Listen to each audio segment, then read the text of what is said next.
Terpaksa menikah dengan anak rentenir karena terlilit hutang. Aku melakukan ini dengan jaminan hutang ibuku lunas. Tak disangka seorang pria yang aku kenal menolongku dengan tulus. Sebelum masuk ke ceritanya, jangan lupa absen dulu bunda-bunda semua dari daerah mana saja, agar kita makin akrab. Dan bagi bunda yang belum subscriber, jangan lupa untuk klik tombol subscriber agar tidak ketinggalan kisah menarik selanjutnya.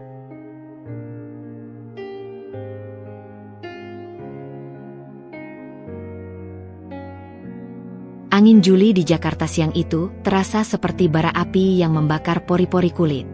Tapi panasnya tak seberapa dibanding yang membakar hatiku. Namaku Risa, 23 tahun, dan dunia terasa runtuh di pundakku.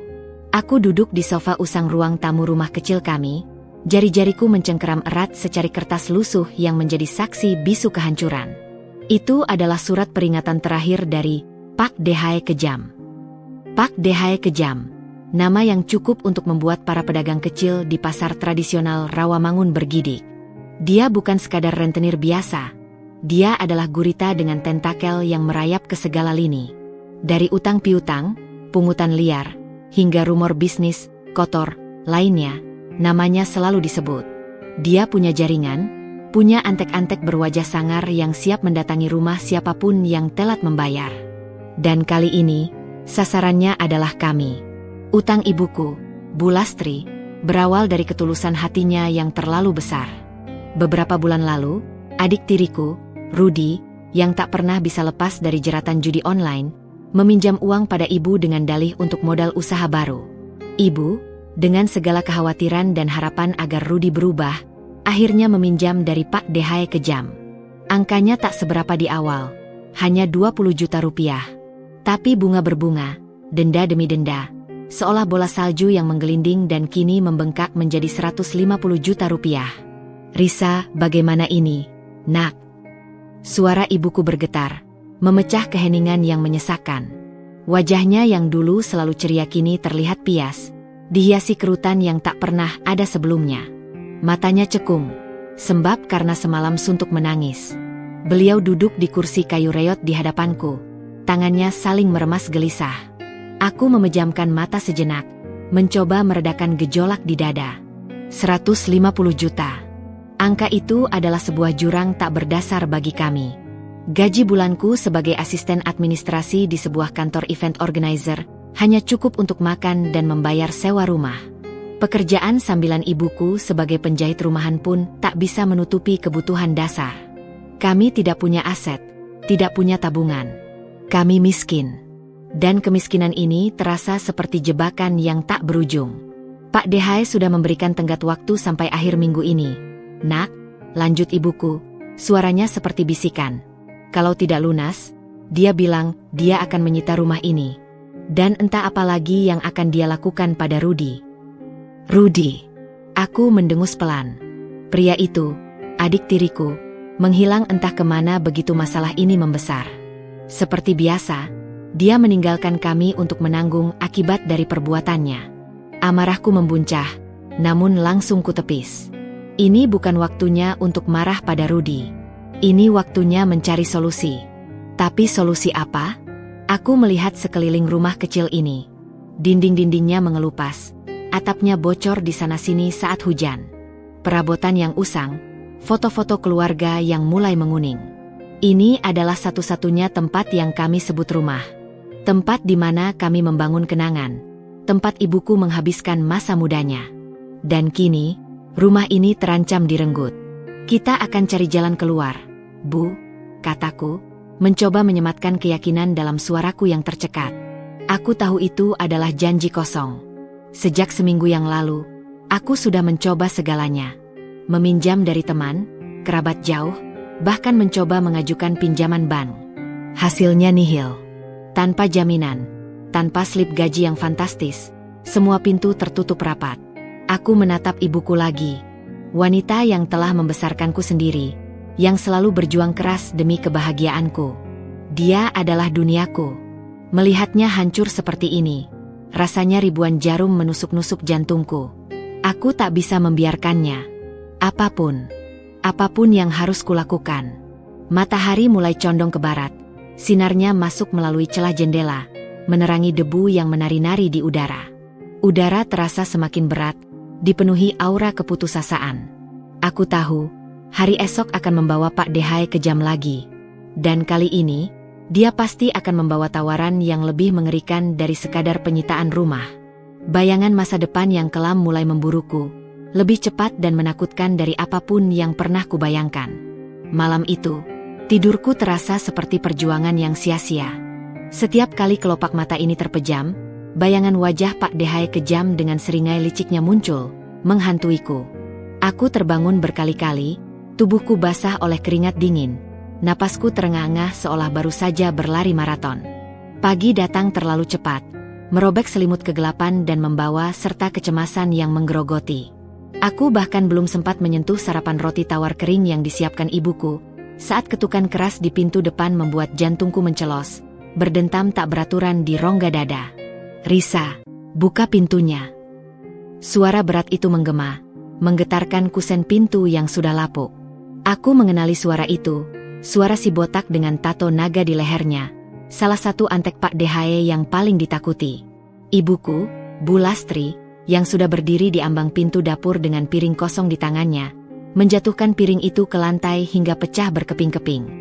"Jangan, Nak, biar ibu saja," bisiknya. Suaranya tercekat oleh ketakutan yang kentara. Wajahnya yang sudah sepucat kertas kini semakin memutih. Aku menggeleng. "Tidak, Bu. Ini urusanku juga." Aku menarik napas dalam-dalam, mengumpulkan keberanian yang terasa menipis di setiap detik. Rasa mual melanda perutku, tapi aku memaksa kakiku melangkah. Dengan tangan gemetar, aku meraih kunci dan memutarnya, lalu menarik daun pintu. Di hadapanku berdiri Pak Dehai kejam, tubuhnya besar dan berotot, tampak seperti patung granit yang dipahat kasar.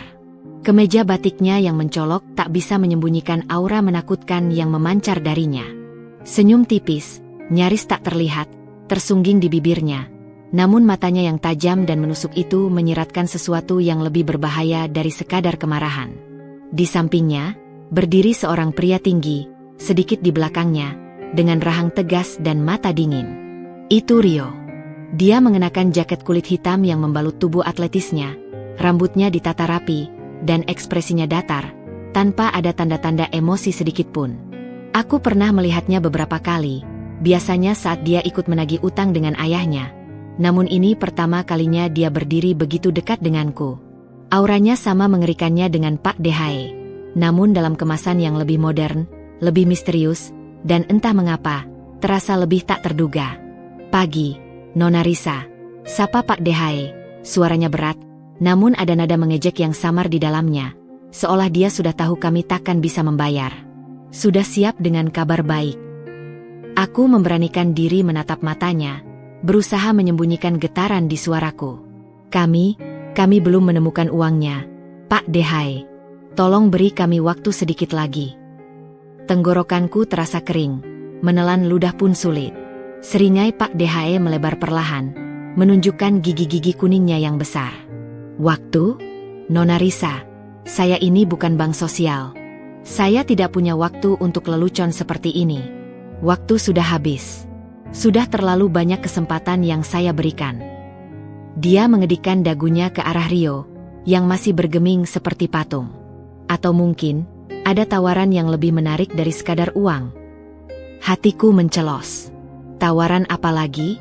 Apakah dia akan menyita rumah ini sekarang juga? Atau meminta sesuatu yang lebih berharga dari harta benda?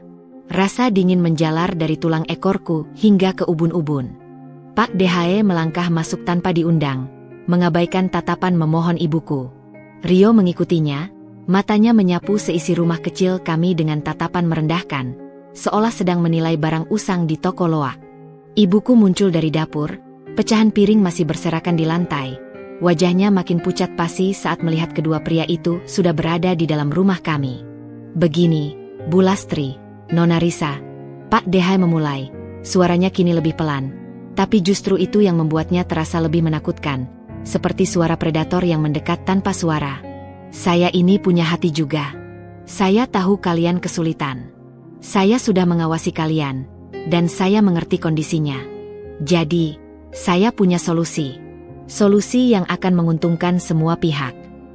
Dia menatap Rio sejenak, tatapan antara ayah dan anak itu tak terpisahkan, lalu beralih padaku, tatapannya mengunci mataku. Putra saya ini, Rio, sudah waktunya punya pendamping. Dia butuh wanita yang bisa mengurusnya, yang bisa diandalkan, yang setidaknya punya bekal pendidikan dan tidak macam-macam. Kata-kata, tidak macam-macam, itu seolah sindiran tajam untuk Rudy. Aku menahan napas. Apa maksudnya? Perasaan tidak enak mencengkeram kuat. Bagaimana kalau begini? Pak Dehae melanjutkan, kini menatap lurus padaku, matanya seolah menembus jiwaku. Nona Risa menikah dengan Rio. Sebagai gantinya, seluruh utang Bu Lastri lunas. Tidak ada sepeser pun yang perlu kalian bayar lagi. Tidak ada bunga, tidak ada denda.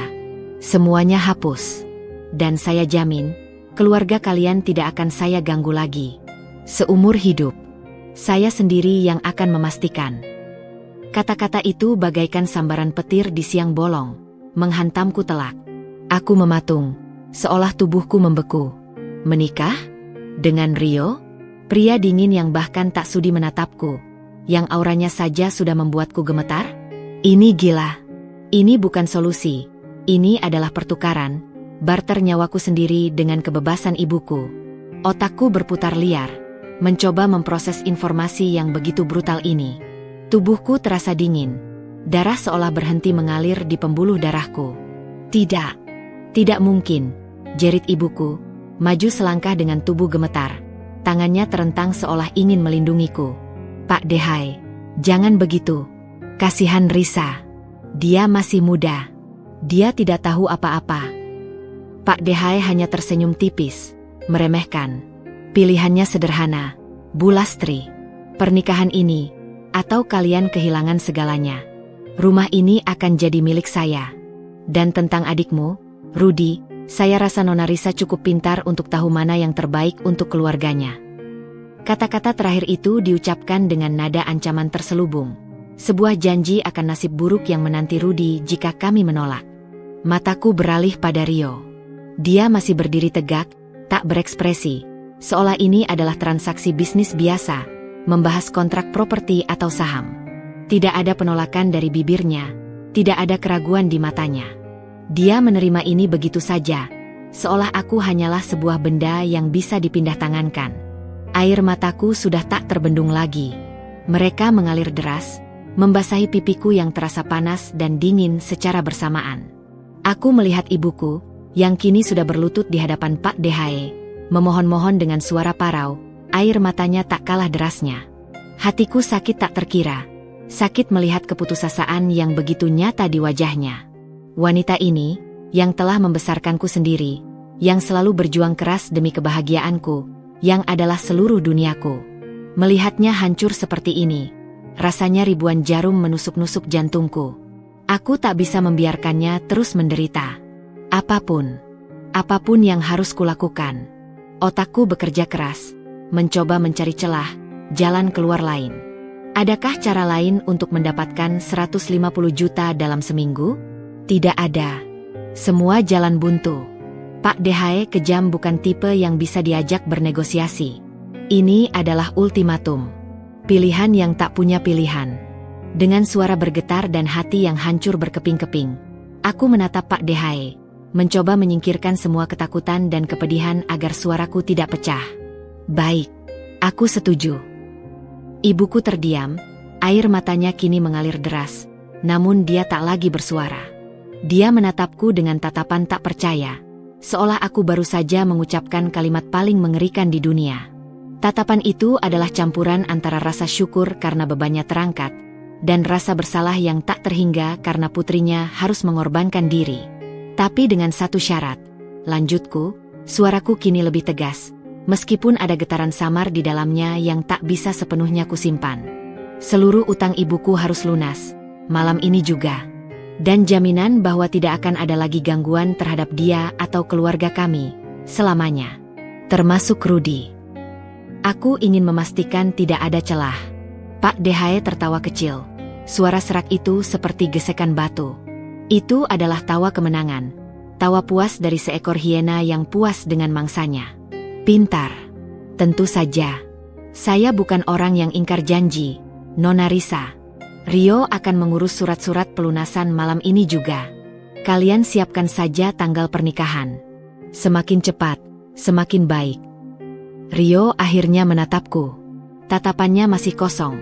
Namun ada sedikit kilatan yang tak bisa kuartikan. Apakah itu kemenangan? Atau sesuatu yang lain? Aku tak peduli.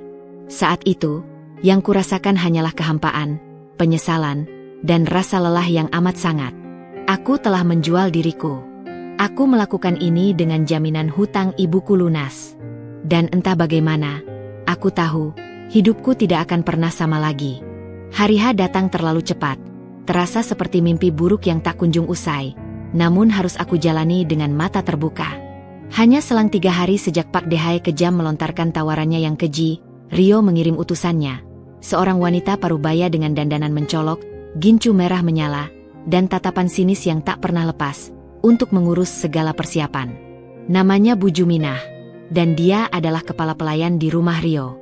Tidak ada rembukan, tidak ada pilihan yang diberikan padaku. Semuanya sudah diatur dengan presisi. Seolah aku hanyalah boneka yang siap dipindahkan. Sebuah resepsi kecil, begitu katanya, akan digelar di kediaman Rio. Sederhana namun terasa mewah dengan dekorasi bunga yang mahal dan hidangan catering kelas atas. Kata Bu Juminah, ini hanya formalitas agar terlihat wajar. Wajar? Apanya yang wajar dari transaksi hidup yang menukar kebebasanku dengan pelunasan utang ibuku? Pertanyaan itu terus berputar di kepalaku, mengolok-olok.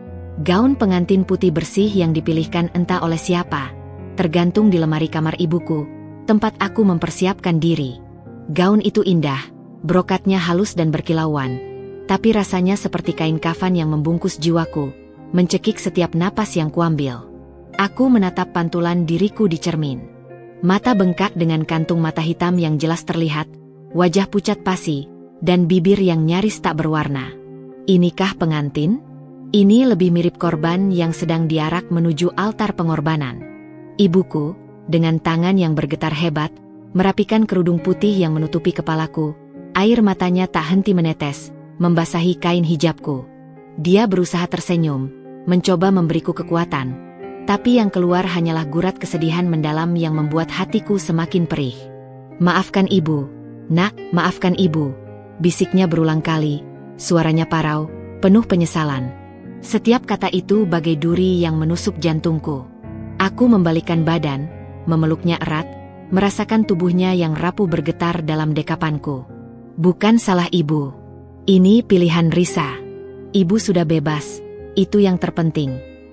Aku berusaha meyakinkan diriku sendiri, sekaligus ibuku. Padahal, hati kecilku menjerit, meronta dalam keputusasaan yang tak terperi. Upacara pernikahan dilakukan secara sederhana, namun terasa begitu panjang dan menyiksa.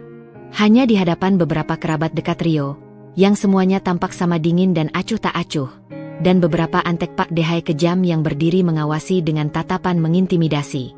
Tidak ada sanak saudara kami yang hadir. Aku bahkan tak berani mengundang mereka. Membayangkan mereka melihatku dalam keadaan seperti ini saja sudah membuatku malu tak kepalang. Seolah aku adalah aib yang tak bisa disembunyikan. Pak Dehai sendiri duduk di kursi kehormatan, di barisan paling depan, matanya mengawasi setiap gerak-geriku dengan tatapan puas yang sulit diartikan, namun terasa seperti seringai kemenangan. Saat ijab kabul diucapkan, suaraku tercekat, tenggorokanku seolah tercekik. Saya terima nikahnya Risa binti Lastri. Suara Rio terdengar datar, tanpa emosi, tanpa ada getaran kebahagiaan atau bahkan rasa tegang, seolah dia sedang mengucapkan daftar belanjaan atau menandatangani dokumen bisnis biasa. Aku merasakan pandangan semua orang tertuju padaku, menanti jawaban yang akan mengunci takdirku. Kata, sah, yang serempak keluar dari mulut saksi dan tamu undangan terasa seperti palu godam yang memvonis mati, mengikis sisa-sisa harapan dalam diriku. Aku resmi menjadi istri Rio, putra seorang rentenir kejam, sebagai jaminan pelunasan utang ibuku. Ikrar yang seharusnya sakral, yang diimpikan setiap wanita, kini terasa seperti transaksi jual beli belaka, ikrar di atas pedih. Setelah upacara singkat yang terasa seperti berabad-abad itu, kami langsung dibawa ke sebuah rumah megah di kawasan Menteng. Sebuah SUV hitam mewah yang dikendarai Rio sendiri melaju mulus melewati gerbang tinggi nan kokoh. Ini adalah rumah Rio. Luas, modern, dengan arsitektur minimalis yang didominasi kaca dan beton. Indah, tapi juga terasa dingin.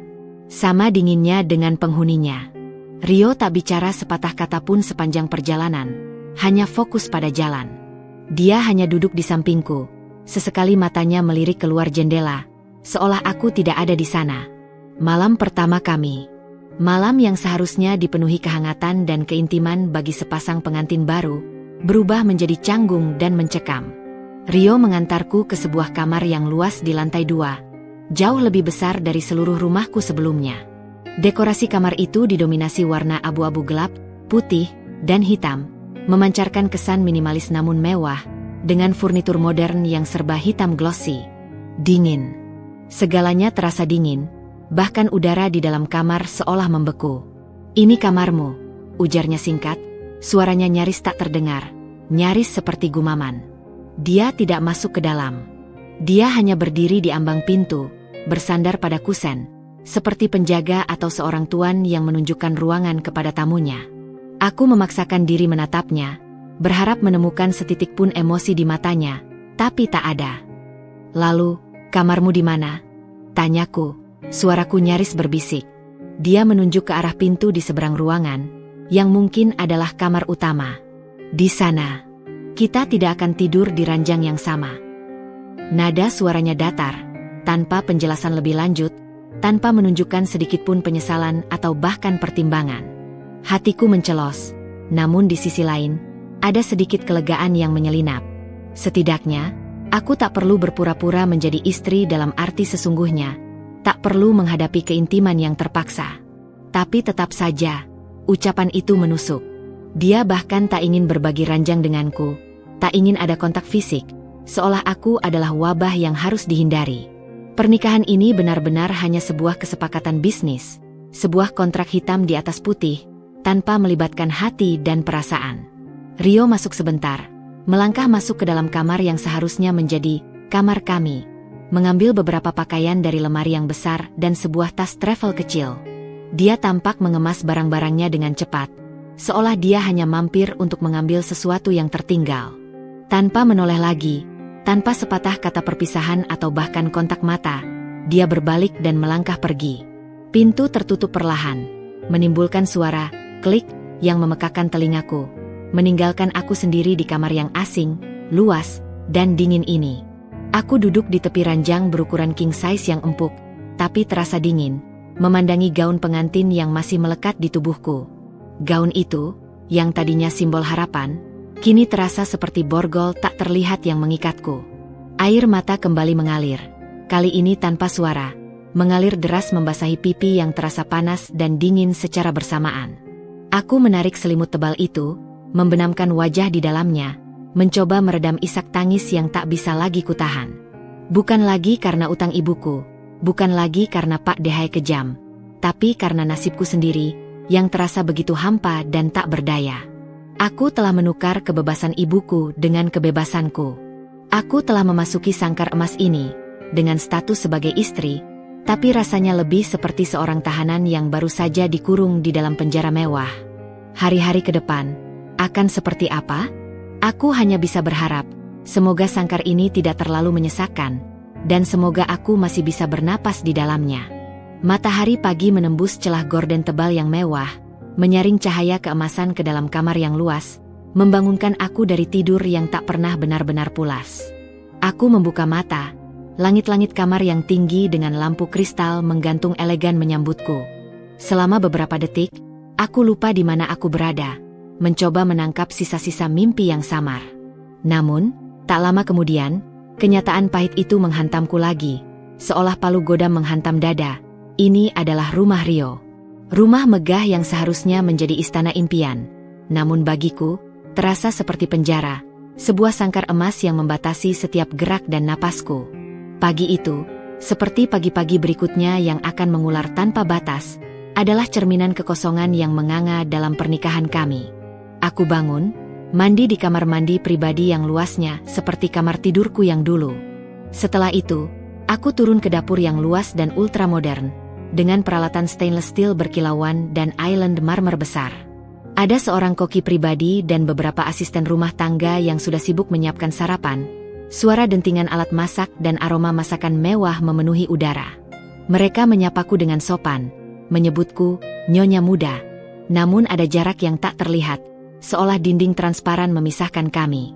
Aku tahu mereka tahu siapa aku, dan bagaimana aku berakhir di sini.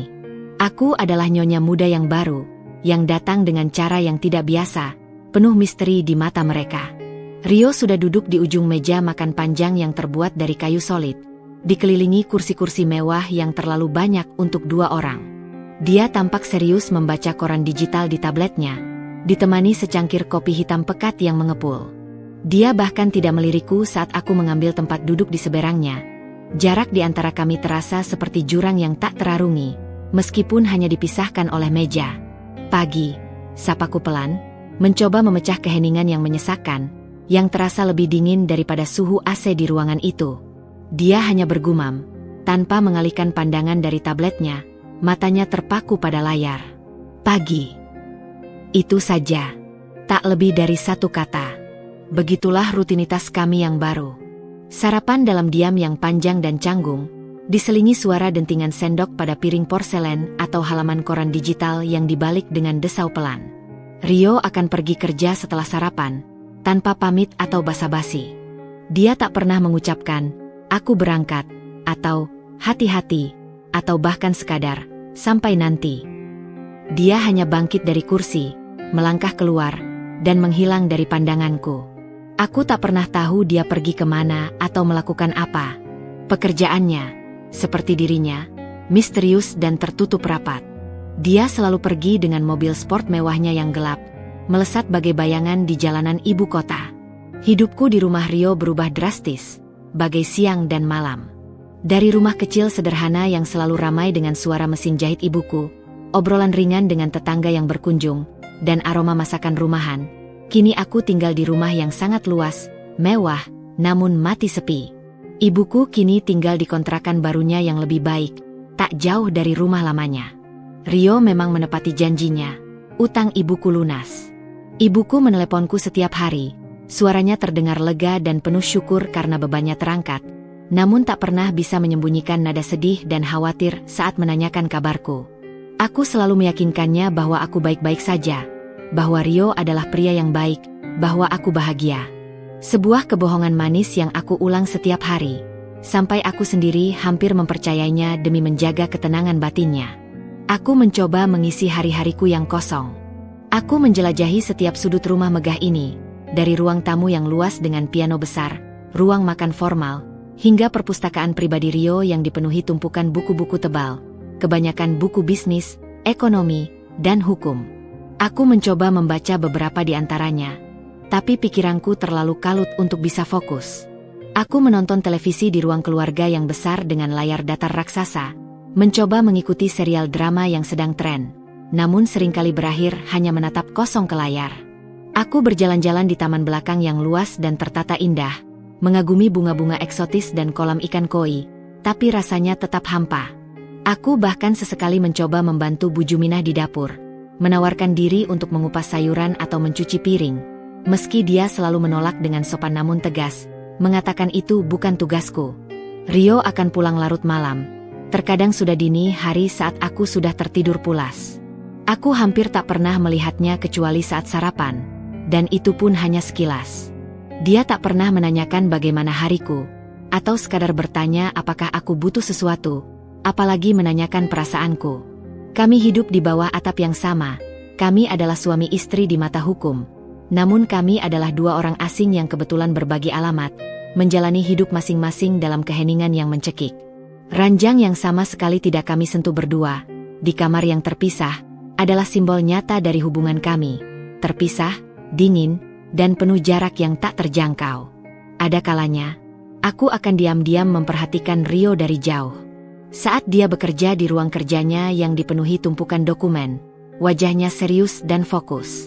Saat dia menerima telepon dengan suara rendah dan tegas di teras belakang, nadanya selalu penuh otoritas. Atau saat dia berjalan di lorong dengan langkah mantap, penuh keyakinan. Dia adalah sosok yang begitu misterius, sebuah teka-teki yang tak bisa kupecahkan. Apakah dia memang sekejam ayahnya? Apakah dia menikmati perannya dalam bisnis gelap itu? Atau ada sesuatu yang lain di balik mata dinginnya itu? Sebuah lapisan yang tak bisa kugapai? Aku tak tahu. Dia membangun tembok yang terlalu tinggi dan terlalu tebal di sekeliling dirinya, menjagaku tetap di luar, tidak bisa menembus masuk. Perasaan kesepian mencekikku setiap hari, seolah ada tangan tak terlihat yang meremas jantungku. Ini adalah sangkar emas, ya. Semua fasilitas ada, semua kebutuhan terpenuhi, bahkan lebih dari yang pernah kubayangkan. Tapi kebebasan, kebahagiaan, cinta, kasih sayang, semua itu tidak ada. Aku adalah burung dalam sangkar mewah, diberi makan makanan terbaik, namun sayapku terikat, jiwaku terpenjara. Aku merindukan rumah lamaku, yang sederhana tapi penuh kehangatan. Aku merindukan obrolan ringan dengan ibuku, merindukan tawa tetangga, merindukan kesederhanaan hidup yang penuh makna. Hidupku terasa hampa, bagai boneka cantik yang dipajang di etalase, menunggu tanpa tujuan, tanpa arti. Aku telah memenuhi janjiku untuk melunasi utang ibuku. Dia kini aman, bebas dari bayang-bayang Pak Dehai kejam. Tapi kebahagiaanku sendiri, entah di mana letaknya. Hari-hari berlalu tanpa arti, satu demi satu, di dalam rumah yang mewah namun tak berjiwa ini. Aku hanya bisa berharap, suatu hari nanti, aku akan menemukan jalan keluar dari kebekuan ini, atau setidaknya, menemukan sedikit kehangatan dalam hidupku yang kini dingin, hampa, dan tak berujung. Minggu-minggu berlalu tanpa arti, berganti menjadi bulan yang terasa serupa. Rutinitas harian di sangkar emas ini terus berjalan, monoton dan tanpa warna, seolah setiap hari adalah pengulangan dari hari sebelumnya. Aku sudah nyaris terbiasa dengan keheningan yang memekakan, dengan keberadaan Rio yang seperti bayangan tak berwujud, dan dengan pandangan kosong yang terpantul di cermin setiap pagi, menampakkan sesosok wanita yang nyaris tak kukenali lagi. Sampai suatu sore yang mendung, saat langit Jakarta mulai menghitam dan tetesan gerimis pertama membasahi jendela, aku sedang melamun di gazebo taman belakang, menatap refleksi langit di permukaan kolam koi yang tenang. Hawa dingin mulai merayap, seolah mencerminkan kekosongan di dalam diriku. Namun, tiba-tiba sebuah suara familiar memecah kebekuan itu, bagai melodi tak terduga yang mengalir di tengah kesunyian. Risa, ini benar kamu. Jantungku mencelos, berdentam kuat di dada, seolah baru saja berlari maraton. Suara itu, begitu familiar, begitu hangat, dan begitu lama tak kudengar. Aku menoleh perlahan, seolah takut ini hanya ilusi, takut jika aku mengedipkan mata, suara itu akan hilang. Di balik pagar tinggi yang membatasi taman rumah Rio dengan rumah sebelah, seorang pria berdiri. Dia mengenakan kemeja kotak-kotak biru yang lengannya digulung hingga siku, memperlihatkan lengan yang kokoh. Rambutnya sedikit berantakan karena angin yang berembus, dan senyum itu membuatku seketika merasa hangat, menyebar dari dadaku hingga ke ujung jari kaki, di tengah dinginnya suasana dan hatiku yang beku. Itu Arya, teman kuliahku dulu. Pria yang selalu ceria, penuh ide-ide gila, dan punya tawa renyah yang bisa menular pada siapa saja di sekitarnya. Kami sempat dekat di masa-masa kuliah, saling berbagi cerita tentang mimpi dan masa depan yang kami bayangkan akan gemilang.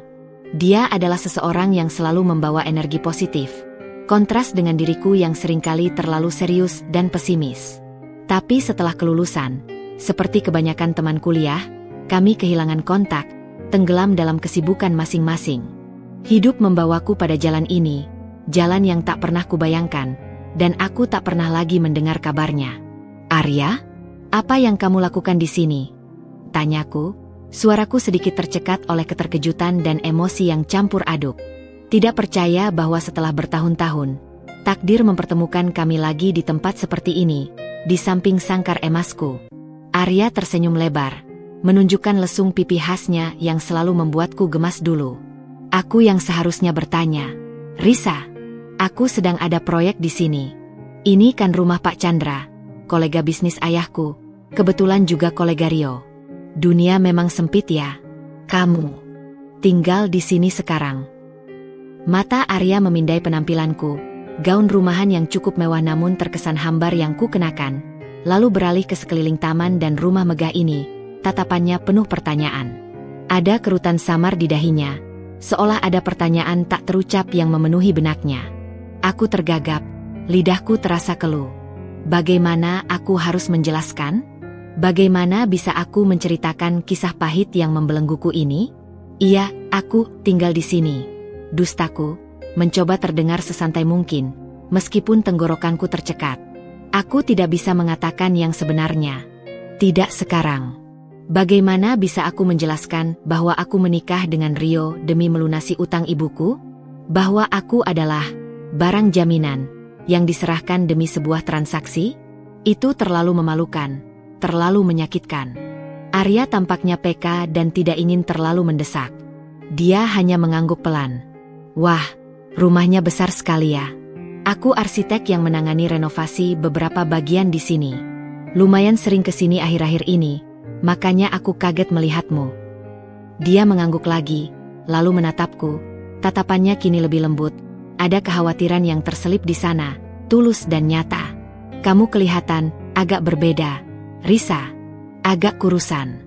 Baik-baik saja. Pertanyaan sederhana itu, yang diucapkan dengan nada tulus, tiba-tiba membuatku ingin menangis. Sudah berapa lama tidak ada yang menanyakan kabarku dengan tulus seperti ini? Tidak ada yang benar-benar melihatku melampaui statusku sebagai istri Rio, sebagai bagian dari transaksi. Rio tak pernah menanyakan perasaanku. Ibuku hanya berani bertanya sebatas apakah aku makan teratur. Arya melihatku sebagai Risa yang dulu, dan itu membuat hatiku menghangat sekaligus perih. Aku baik-baik saja. Dustaku lagi, berusaha tersenyum, senyum yang terasa kaku di bibirku. Kamu sendiri? Bagaimana kabarmu?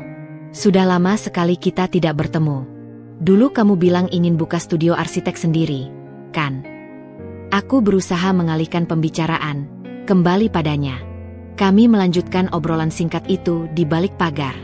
Arya bercerita tentang karirnya sebagai arsitek muda yang sedang merintis, tentang bagaimana dia akhirnya berhasil mendirikan studio kecilnya sendiri, dan tentang mimpinya membangun perumahan yang ramah lingkungan dengan konsep-konsep inovatif.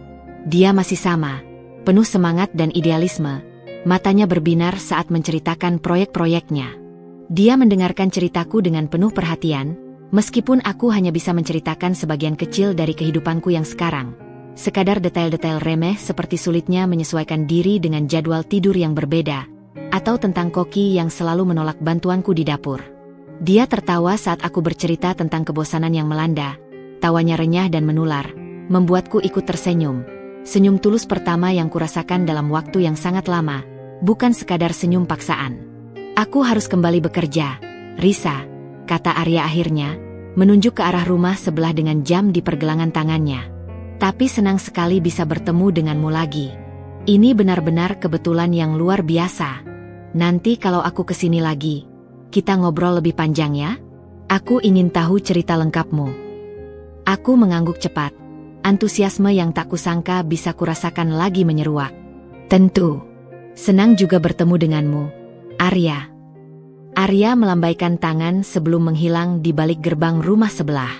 Aku kembali duduk di gazebo, namun kali ini, suasana hatiku sedikit berbeda.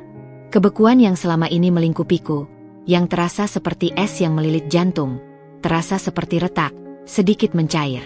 Kehadiran Arya, senyumnya yang tulus, perhatiannya yang hangat, dan tawanya yang renyah, seolah membawa secercah cahaya ke sudut pandangku yang gelap.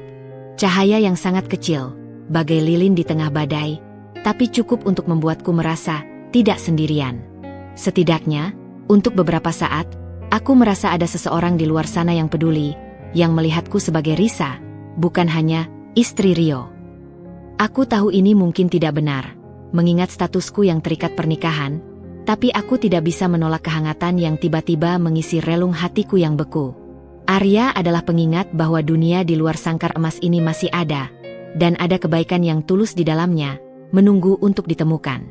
Setelah pertemuan tak terduga di taman itu, kehadiran Arya seolah menjadi warna baru yang menyemarakan palet kehidupanku yang sebelumnya didominasi oleh abu-abu kelabu. Dia memang menepati janjinya.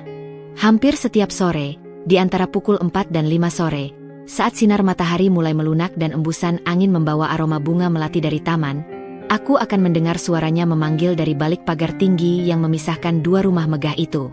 Terkadang dia hanya menyapa singkat. "Hai, Risa. Bagaimana hari ini?" Bertanya tentang hal-hal sepele, atau berbagi cerita lucu tentang kegilaan di lokasi proyek yang sedang dia tangani. Dia tidak pernah mendesak, tidak pernah menuntut penjelasan, tidak pernah terlihat mencurigai apapun. Dia hanya ada di sana, sebuah kehadiran yang menenangkan, bagai oasis di tengah gurun kesepianku. Kami mulai sering mengobrol lebih lama, terkadang hingga senja menjemput. Awalnya, percakapan kami hanya seputar hal-hal ringan, kenangan manis tentang masa kuliah dulu, dosen-dosen lucu yang cerewet, atau mimpi-mimpi masa depan yang kami rajut bersama teman-teman seangkatan. Arya selalu bisa membuatku tertawa lepas. Sesuatu yang sudah sangat lama tidak kurasakan sejak aku terperangkap dalam sangkar emas ini. Tawa itu terasa asing di telingaku sendiri, namun sekaligus membebaskan, seolah memecah dinding beku yang melingkupi hatiku. Dia ingat detail-detail kecil tentangku yang bahkan aku sendiri hampir lupakan, seperti kesukaanku pada es kopi susu gula aren yang selalu jadi pesanan wajibku di kafe kampus, atau bagaimana aku selalu panik dan gugup setiap kali ada presentasi besar di kelas. Seiring berjalannya waktu, dan semakin seringnya kami berinteraksi, percakapan kami semakin dalam. Arya, dengan kepekaan alaminya, bisa merasakan ada sesuatu yang tidak beres denganku, sesuatu yang lebih dari sekadar kebosanan ibu rumah tangga.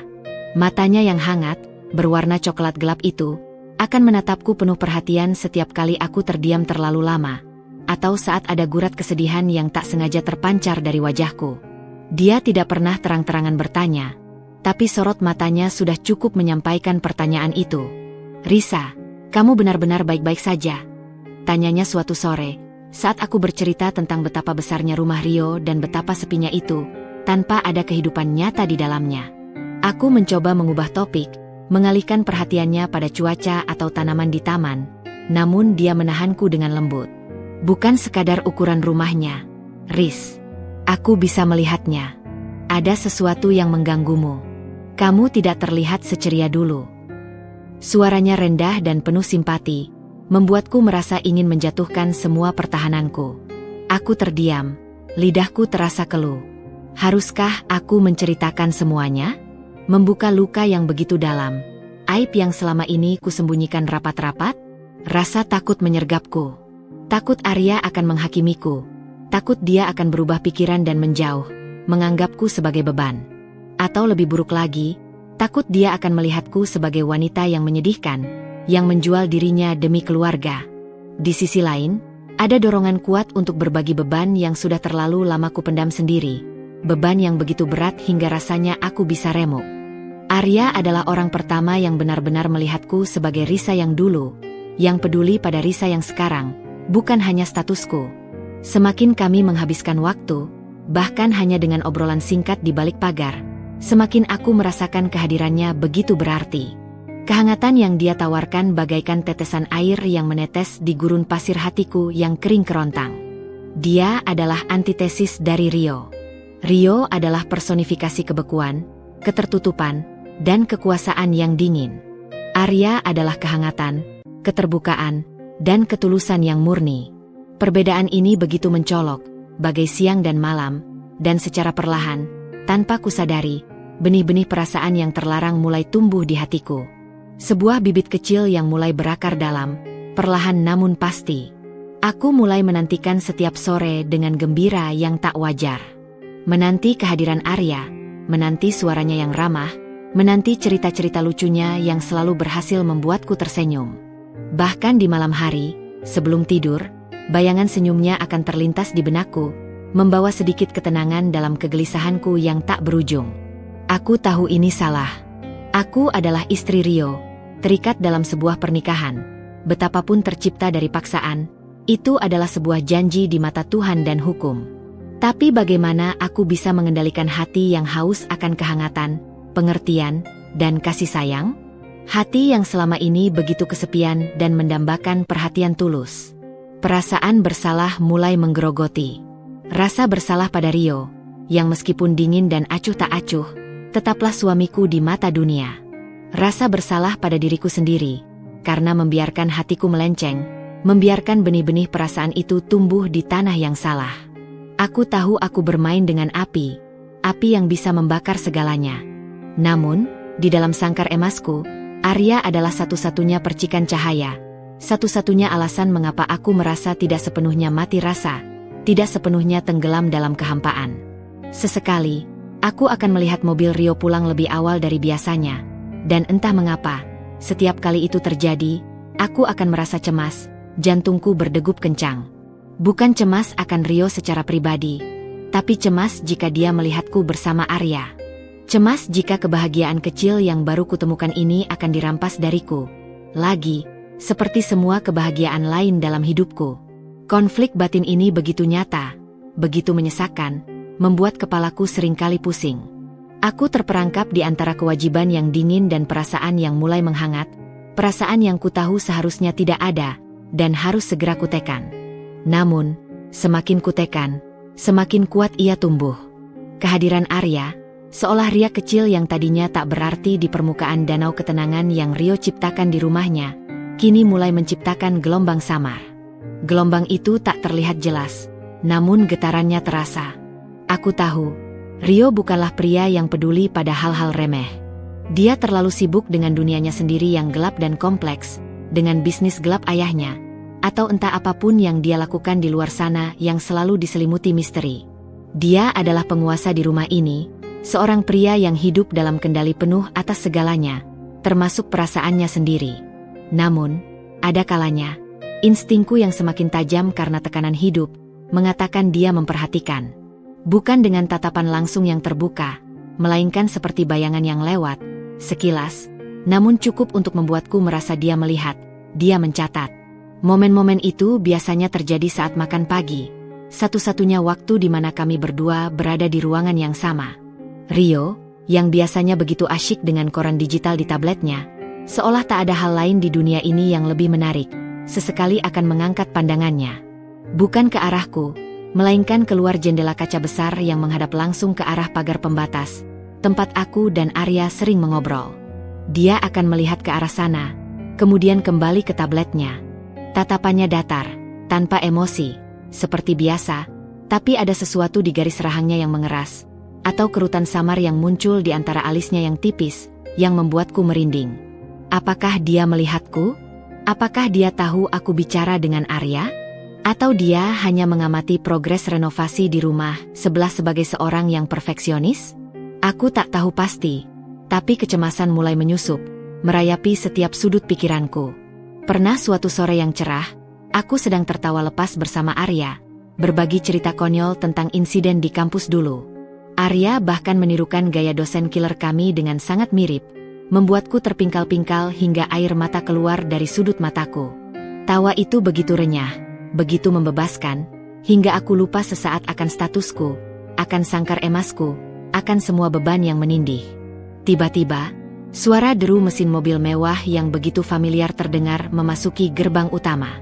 Jantungku langsung berdebar kencang, memompa darah dengan kecepatan gila. Itu terlalu cepat.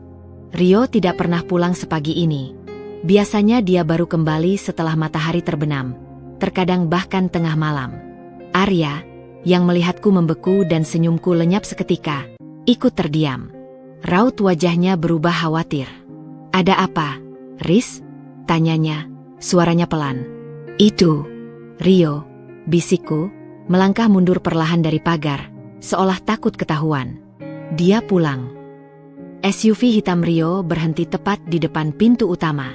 Pintu mobil terbuka, dan Rio keluar. Gerakannya tenang, namun matanya langsung tertuju pada kami berdua yang masih berdiri di dekat pagar. Jaraknya cukup jauh, tapi aku bisa merasakan tatapan dinginnya menghujam, menembus kulitku. Dia tidak berhenti, tidak bicara, tidak mengubah ekspresinya.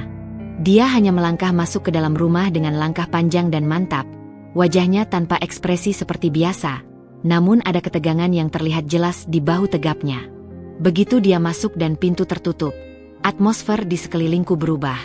Udara terasa lebih tegang, lebih dingin, seolah badai tak terlihat baru saja lewat. "Dia kenapa?" tanya Arya lagi, Raut wajahnya masih dipenuhi kebingungan. Dia tidak menyapa. Aku menggeleng, tak sanggup menjelaskan kerumitan ini. Entahlah, dia memang begitu. Aku tak bisa menjelaskan. Rio tidak perlu bicara untuk membuatku merasa terintimidasi. Kehadirannya saja, aura dominannya, sudah cukup untuk membuatku merasa seperti lalat di bawah pengawasannya. Sejak hari itu, interaksi kami dengan Arya menjadi lebih hati-hati. Aku berusaha memilih waktu yang lebih sepi untuk mengobrol. Mungkin saat Bu Juminah sedang istirahat atau para staf sedang sibuk di bagian lain rumah.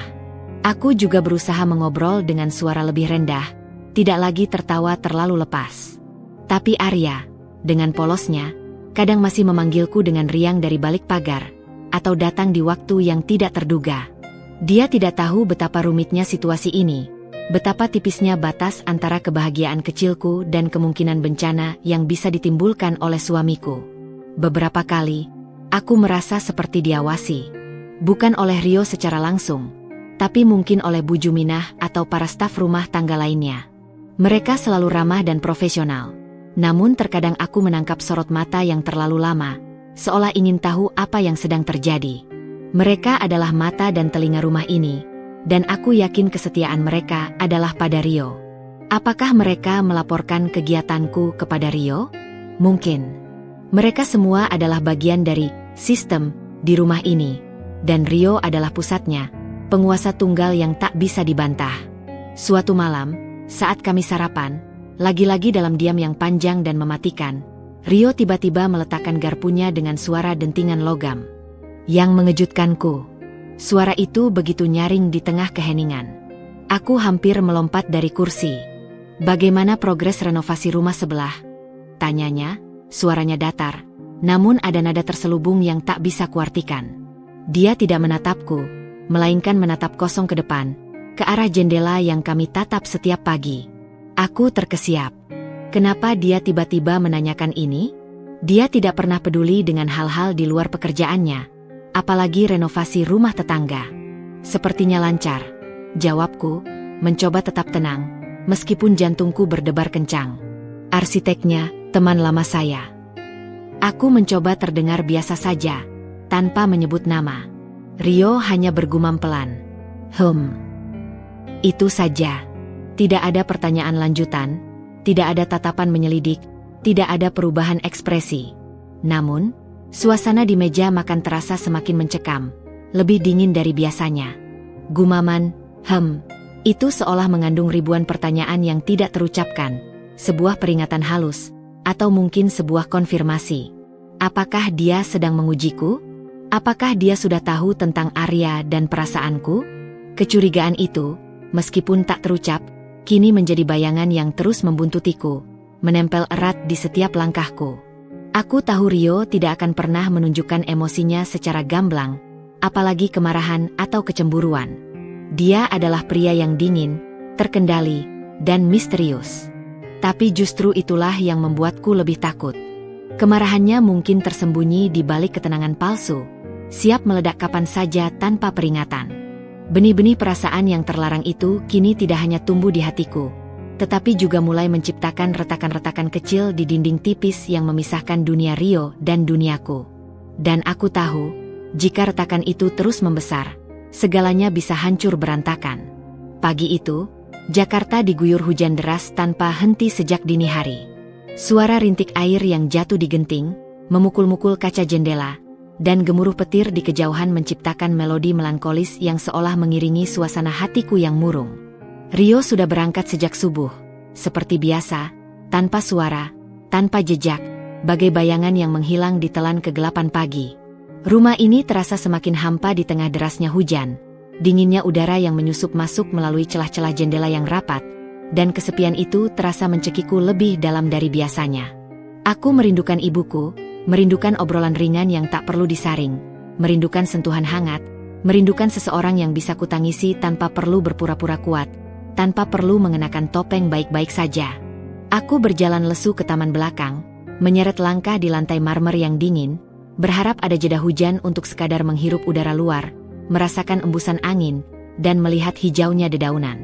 Namun, hujan tak menunjukkan tanda-tanda akan reda, justru semakin deras, seolah langit ikut menumpahkan kesedihannya. Tiba-tiba, ponselku yang tergeletak di meja kecil gazebo bergetar. Sebuah notifikasi pesan masuk dari nomor tak dikenal. Aku mengerutkan kening, bingung. Siapa ini? Hampir tak ada yang memiliki nomor ponselku selain ibuku dan beberapa kerabat dekat. Arya, Risa, kamu di rumah? Hujan deras sekali di sini. Aku mau ambil beberapa alat yang tertinggal di proyek. Kalau kamu di luar, hati-hati. Sebuah senyum kecil muncul di bibirku, senyum yang begitu jarang kutemukan akhir-akhir ini. Arya. Dia bahkan memikirkanku di tengah hujan, di tengah kesibukannya. Dia tidak pernah berubah. Kehangatan itu, meski hanya dari sebuah pesan singkat, langsung menghangatkan hatiku yang beku. Aku mengetik balasan singkat, memberitahu aku di dalam rumah dan baik-baik saja. Tak lama kemudian, ponselku kembali bergetar. Ada balasan lagi, lebih cepat dari dugaanku. Arya, syukurlah. Aku sebenarnya ingin mampir sebentar. Risa, ada beberapa hal yang ingin kutanyakan padamu. Dan sepertinya kamu butuh teman bicara. Kamu keberatan. Jantungku berdebar kencang, memukul-mukul rusukku. Mampir? Rio sedang tidak ada. Ini adalah kesempatan, mungkin satu-satunya kesempatan yang aman untuk bisa bicara bebas tanpa pengawasan atau ketakutan. Tapi, apakah aku siap? Siap untuk menceritakan segalanya, membuka aib dan luka yang begitu dalam? Beban rahasiaku terasa begitu berat. Sebuah gunung es yang selama ini hanya kutanggung sendiri, menghimpit dadaku setiap hari. Keraguan melanda, namun kerinduan akan teman bicara yang tulus jauh lebih besar. Aku membalas, tentu. Aku ada di ruang tamu. Pintu pagar tidak dikunci. Langsung saja masuk. Jemariku menari di atas layar. Entah kenapa ada sebuah dorongan yang sangat kuat untuk melakukan ini. Tak sampai 10 menit, suara ketukan pelan terdengar di pintu belakang. Aku bergegas membukanya. Arya sudah berdiri di ambang pintu. Rambutnya sedikit basah oleh gerimis dan kemejanya sedikit lembab menempel di bahunya. Dia tersenyum hangat, dan senyum itu seperti memecah tirai hujan yang dingin di luar, langsung menghangatkan seluruh ruangan. Terima kasih sudah mengizinkanku mampir, Risa. Maaf kalau mengganggu di tengah hujan begini, ujarnya, suaranya lembut dan penuh perhatian. Seolah dia benar-benar peduli. Tidak apa-apa, Arya. Justru aku yang kesepian di sini. Senang ada teman bicara. Kata-kata itu keluar begitu saja dari bibirku, tulus dan tanpa filter. Sebuah pengakuan yang jujur dari hati yang lelah. Kami duduk di ruang tamu yang luas, di sofa empuk berwarna krem. Pelayan rumah, yang biasanya selalu siap sedia dan hilir mudik, entah mengapa tidak ada. Mungkin mereka sedang sibuk di bagian lain rumah. Atau mungkin ini adalah takdir, sebuah kesempatan yang diberikan semesta agar aku bisa menceritakan semuanya. Arya menatapku dengan tatapan menyelidik, namun penuh pengertian, tanpa ada sedikitpun penghakiman di matanya. Risa, aku tahu ini bukan urusanku, dan aku tidak ingin lancang. Arya memulai, suaranya tenang namun serius. Tapi, ada apa denganmu? Aku tahu kamu bukan tipe orang yang mudah menyerah. Kamu adalah Risa yang dulu selalu punya semangat. Tapi kenapa sekarang kamu seperti terpenjara? Dan pernikahanmu dengan Rio. Aku tahu Rio itu anak Pak Dehai kejam. Ada desas-desus yang kudengar di luar sana tentang keluarganya, tentang cara mereka berbisnis. Tapi aku tidak ingin percaya sebelum kamu sendiri yang bicara. Aku melihatmu, Risa. Aku bisa merasakan kalau kamu tidak baik-baik saja. Arya mencondongkan tubuhnya ke depan. Tangannya diletakkan di lutut, matanya lurus menatapku, memancarkan keseriusan dan perhatian yang tulus. Dia tidak memaksakan, tapi sorot matanya mengisyaratkan bahwa dia siap mendengarkan. Pertanyaan itu, yang sudah kuduga akan datang, kini menggantung di udara, membebani setiap partikel oksigen di ruangan. Aku menelan ludah, tenggorokanku terasa tercekat, seolah ada gumpalan tak kasat mata. Dadaku bergemuruh. Detak jantungku tak beraturan. Inikah saatnya? Haruskah aku membuka kotak Pandora ini, memperlihatkan semua kerapuhan dan aib yang selama ini kusembunyikan rapat-rapat?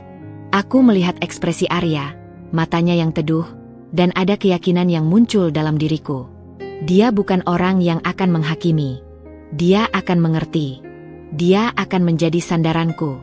Air mataku mulai menggenang, pandanganku kabur oleh embun kesedihan. Aku mencoba bicara, tapi suaraku hanya berupa isakan-isakan yang tertahan, meluncur dari kerongkongan. Arya tidak mendesak. Dia hanya mengulurkan tangan, meraih tanganku yang dingin dan menggenggamnya erat, seolah ingin menyalurkan seluruh kekuatannya kepadaku. Kehangatan dari sentuhannya terasa begitu nyata, begitu menenangkan, sebuah oasis di tengah badai emosiku. Tidak apa-apa, Risa. Ambil napas pelan-pelan, bisiknya lembut, suaranya menembus keributan di kepalaku. Aku menarik napas dalam-dalam, mencoba mengumpulkan kekuatan yang tersisa. Dan kemudian, dengan suara bergetar yang sesekali diselingi isakan, aku mulai bercerita. Aku menceritakan semuanya, dari awal yang pahit. Tentang utang ibuku yang membengkak tak terkendali, tentang Pak Dehai kejam yang datang dengan ultimatum keji yang tak bisa ditolak, tentang bagaimana aku dipaksa memilih antara kehancuran keluargaku atau mengorbankan diriku sendiri dalam sebuah pernikahan tanpa cinta.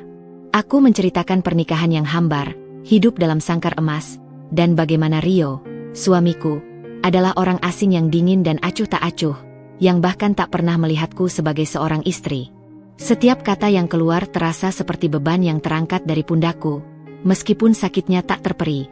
Setiap pengakuan itu adalah tusukan baru pada luka lama. Arya mendengarkan dengan saksama, tatapannya tak pernah lepas dari mataku. Tidak ada interupsi, tidak ada penghakiman, tidak ada gurat jijik atau simpati berlebihan yang merendahkan. Hanya ada tatapan yang semakin serius, semakin terkejut, namun tetap penuh empati dan pengertian. Dia sesekali mengangguk, atau mengencangkan genggaman tangannya, seolah ingin mengatakan, "Aku di sini, aku mendengarkanmu." Saat aku selesai, air mata sudah membasahi seluruh wajahku, dan napasku tersengal-sengal, tubuhku terasa lemas setelah menumpahkan semua isi hati. Keheningan kembali menyelimuti ruangan, hanya dipecah oleh suara gemuruh hujan di luar yang kini terasa tak lagi melankolis, melainkan seperti saksi bisu dari pengakuan hatiku. Aku menunduk, malu, menunggu reaksinya. Aku takut dia akan pergi, takut dia akan kecewa, takut dia akan melihatku sebagai wanita yang kotor dan tak pantas. Lalu, Arya menghela napas panjang, sebuah embusan napas yang berat. Dia mengencangkan genggaman tangannya padaku. "Risa." Suaranya terdengar berat, penuh keprihatinan yang tulus. Aku tidak menyangka seberat ini. Aku tahu Pak Dehai kejam itu orangnya tidak beres, tapi sampai sejauh ini, sampai dia mengorbankan putrinya sendiri untuk berbisnis. Dia menggelengkan kepala, tatapan matanya kini dipenuhi kesedihan yang mendalam, seolah ikut merasakan sakitku. "Kamu pasti sangat menderita sendirian selama ini. Aku minta maaf aku tidak menyadarinya lebih awal." Kata-katanya, alih-alih menghakimi, justru memberiku kelegaan yang luar biasa. Dia tidak menjauh. Dia tidak menghakimiku. Dia peduli. Air mata yang tadinya karena kesedihan yang menusuk, kini bercampur dengan rasa haru yang meluap. Beban rahasia yang kubawa sendirian, yang telah menghimpitku begitu lama hingga nyaris meremukkan jiwaku, kini sedikit terbagi. Aku merasa sedikit lebih ringan, meskipun jalanku masih panjang dan penuh duri. Aku tahu, setelah ini, segalanya akan berubah. Ikatan yang kubangun dengan Arya, yang awalnya hanya sebatas pertemanan, kini semakin dalam, terjalin oleh sebuah pengakuan yang jujur. Hujan di luar mulai mereda, menyisakan tetesan air yang masih jatuh dari dedaunan dan aroma tanah basah yang semerbak. Kesegaran udara yang kontras dengan beratnya suasana di dalam ruangan seolah mengiringi detak jantungku yang masih bergemuruh. Setelah ceritaku usai, hanya keheningan yang tersisa, dipecah oleh isakanku yang perlahan mereda dan napasku yang tersengal-sengal. Aku masih menunduk, tak berani menatap Arya, takut akan tatapan iba, penyesalan, atau bahkan ketidakpercayaan di matanya. Aku telah membuka seluruh aibku, seluruh penderitaanku, memamerkan kerapuhanku yang selama ini kusembunyikan rapat. "Risa." Suara Arya memecah keheningan, lebih lembut dari sebelumnya, namun juga penuh tekad yang tak tergoyahkan. Aku merasakan genggaman tangannya mengerat, seolah ingin menyalurkan seluruh kekuatannya kepadaku. Aku memberanikan diri mengangkat pandanganku perlahan. Matanya sedikit merah, mungkin karena menahan emosi yang meluap, namun tatapannya masih sama, tulus, penuh pengertian, dan kini, ada kilatan tekad yang jelas di sana, sebuah cahaya di tengah kegelapan yang menyelimutiku. Aku tidak bisa membiarkanmu terus seperti ini, katanya, suaranya sedikit bergetar, namun penuh keyakinan. Aku tidak akan pernah bisa melupakanmu, Risa. Sejak kita kuliah dulu, kamu selalu menjadi seseorang yang istimewa bagiku. Aku memang pengecut, tidak pernah berani mengungkapkan perasaanku saat itu. Aku takut ditolak, takut merusak pertemanan kita. Dan sekarang, melihatmu seperti ini, terpenjara dalam penderitaan yang tak seharusnya kamu alami. Arya menghela napas panjang, tatapannya beralih dari mataku ke genggaman tangan kami yang menyatu, lalu kembali lagi ke mataku, menguncinya. Aku mencintaimu, Risa.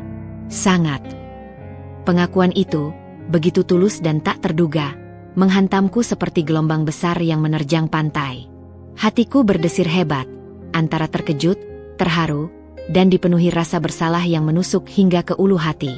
Arya, mencintaiku? Pria sebaik ini, yang kuceritakan semua kegelapanku, semua kebusukan takdirku, semua rasa maluku, masih bisa melihatku dengan cinta?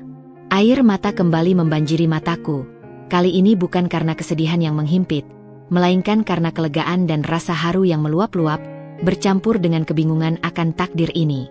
Selama ini, aku merasa tak ada yang melihatku lebih dari sekadar objek atau korban dari sebuah transaksi.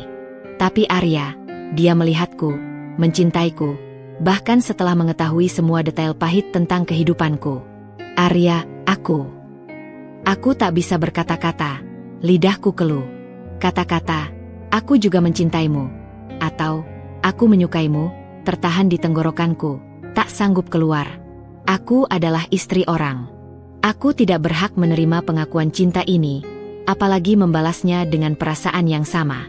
Rasanya seperti pengkhianatan, meskipun pernikahan ini adalah paksaan. Aku tahu situasinya, Risa.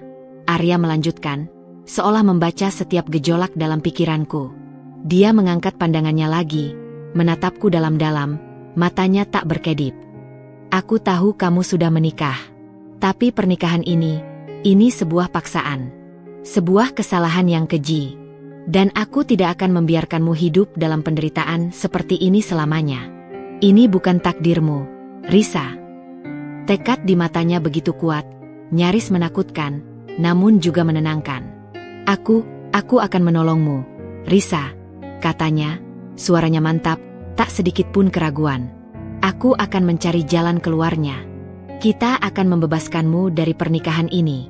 Apapun caranya, aku akan lakukan yang terbaik agar kamu bisa bebas.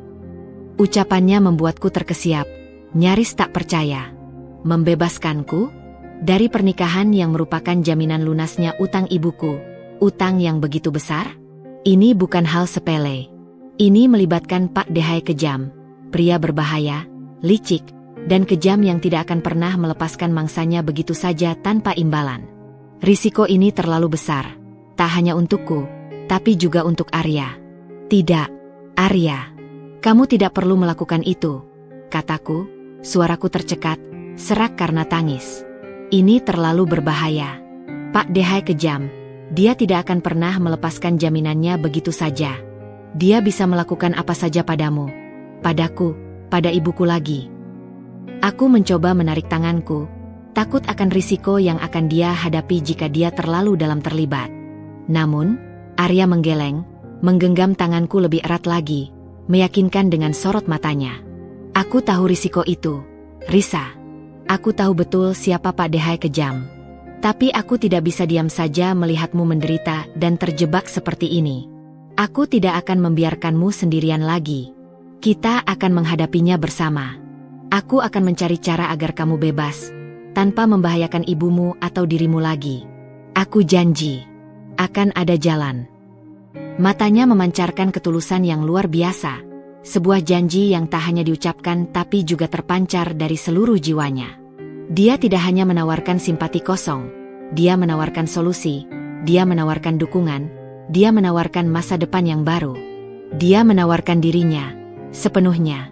Pengakuan cintanya bukan hanya sekadar kata-kata manis, melainkan sebuah ikrar, Sebuah janji untuk berjuang bersamaku, melindungiku, dan membebaskanku. Sebuah harapan yang begitu lama terkubur di bawah tumpukan keputusasaan kini mulai muncul ke permukaan, samar namun nyata, bagai tunas yang menembus bebatuan.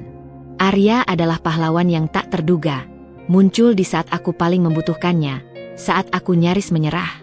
Aku tahu, menerima tawaran Arya berarti membuka babak baru yang penuh risiko dan ketidakpastian. Ini berarti melawan Rio, melawan Pak Dehai kejam, melawan sistem yang mereka ciptakan, melawan takdir yang seolah sudah digariskan.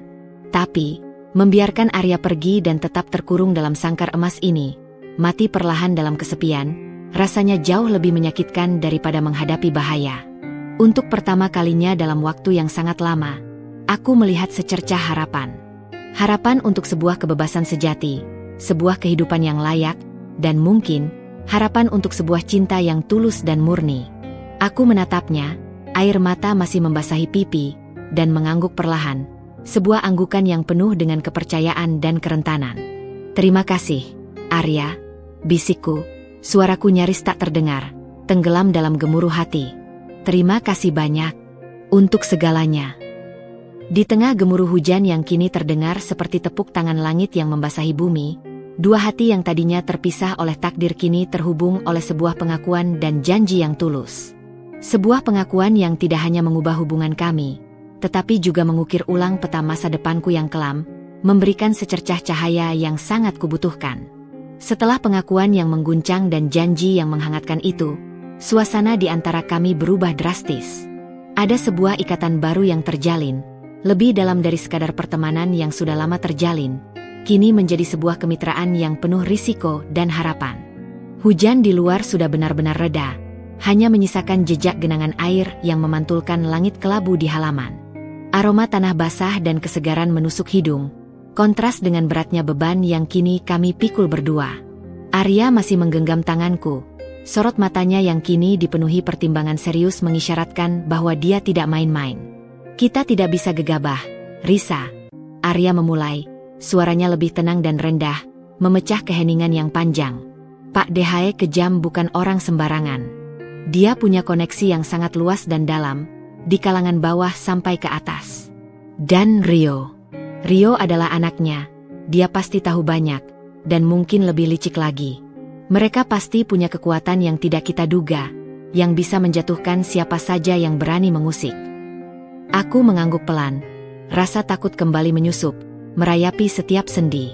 Aku tahu ini adalah hal terberat yang pernah aku hadapi, jauh lebih berat dari sekadar utang ibuku. Ini pertaruhan hidup dan mati. Lalu, apa yang bisa kita lakukan, Arya?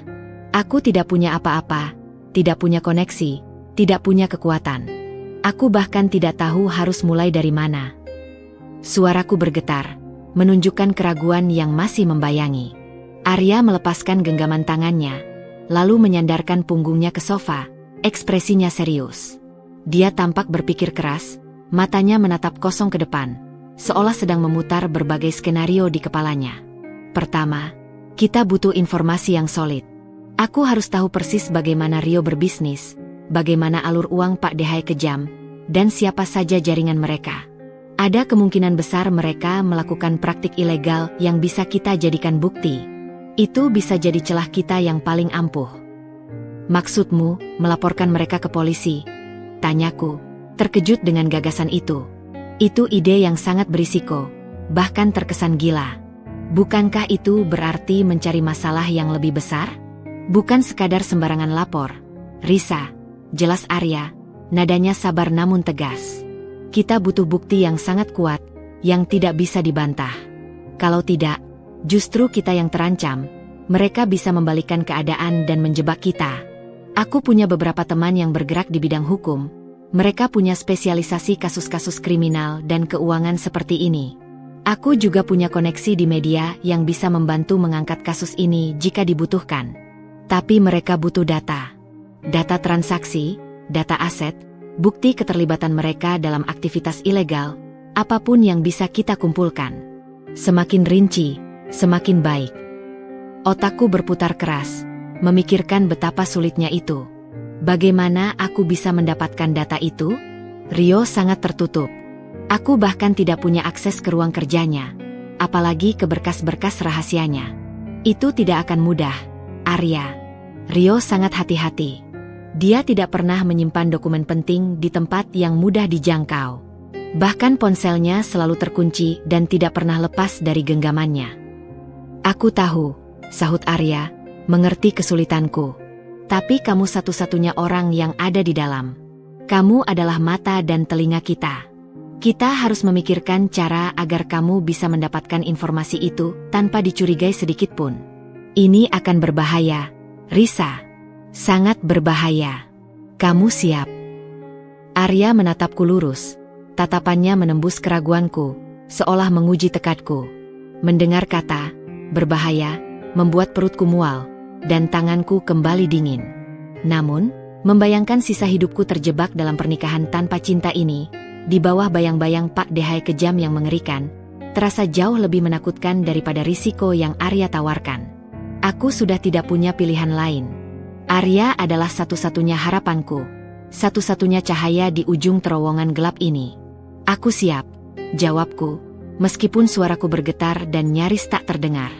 Tekad itu muncul dari lubuk hatiku yang paling dalam, sebuah tekad untuk meraih kebebasan yang sesungguhnya. Demi kebebasan, demi masa depan yang lebih baik, demi martabatku, aku akan mengambil risiko ini, seberapapun besarnya. Arya tersenyum tipis, sebuah senyum lega yang membuat bahunya sedikit kendur. Bagus. Langkah pertama, kamu harus lebih observatif dari biasanya. Perhatikan kebiasaan Rio. Kapan dia keluar masuk ruang kerja? Di mana dia menyimpan kunci? Apakah dia punya kebiasaan tertentu? Apakah ada jadwal tertentu untuk para pelayan yang bisa memberimu celah untuk masuk ke ruangannya tanpa terlihat? Catat semuanya, sekecil apapun detailnya. Kedua, kita harus mencari tahu lebih banyak tentang latar belakang Rio dan Pak Dehai kejam. Tidak hanya dari rumor yang beredar, tapi fakta yang bisa kita verifikasi. Aku akan coba mencari tahu dari jaringanku, dari teman-teman yang dulunya juga kenal mereka, atau bahkan dari catatan publik jika ada. Kita butuh informasi yang bisa menghubungkan mereka dengan tindakan ilegal, bukti-bukti yang bisa menenggelamkan mereka. Ketiga, kita butuh waktu, lanjut Arya, suaranya menjadi lebih serius lagi. Ini bukan proses yang singkat, Risa. Mereka punya banyak kekuasaan, dan kita harus membangun kasus yang sangat solid agar bisa menggoyahkan mereka tanpa mereka bisa menyerang balik. Selama proses ini, kamu harus tetap bersikap seperti biasa di rumah. Jangan sampai Rio atau keluarganya curiga sedikit pun. Ini kuncinya. Waktu adalah sekutu kita. Aku mengangguk, mencerna setiap kata-katanya. Sebuah rencana yang matang, meskipun penuh celah dan risiko. Ini bukan sekadar impian, tapi sebuah langkah nyata, terstruktur, menuju kebebasan. Namun, di benakku muncul pertanyaan lain yang tak kalah pentingnya. Bagaimana dengan ibuku? Meskipun utangnya lunas, keamanan ibuku adalah prioritas utama dan tak bisa dinegosiasikan. Bagaimana dengan ibuku, Arya? Tanyaku, nada suaraku penuh kekhawatiran. Jika rencana ini berhasil, atau justru gagal, apakah dia akan aman? Aku tidak ingin dia terlibat dalam bahaya ini lagi. Wajah Arya berubah serius lagi, lebih dari sebelumnya. Dia menatapku lurus, meyakinkan. Ini yang paling penting, Risa. Kita tidak akan melakukan apapun yang membahayakan ibumu. Jika ada risiko sekecil apapun padanya, kita akan mundur. Ada kemungkinan kita bisa melibatkan lembaga perlindungan saksi jika keadaan memburuk. Tapi itu adalah langkah terakhir dan hanya jika benar-benar darurat. Prioritas kita adalah kebebasanmu dan keamanan ibumu, tanpa harus mengorbankan salah satu. Rencana ini terasa begitu besar, begitu menakutkan, namun juga begitu menjanjikan. Sebuah jalan keluar dari sangkar emas yang selama ini memenjarakanku, dari hidup yang hampa. Tapi ini juga merupakan risiko baru, yang bisa jadi lebih besar dan lebih tak terduga dari yang kubayangkan.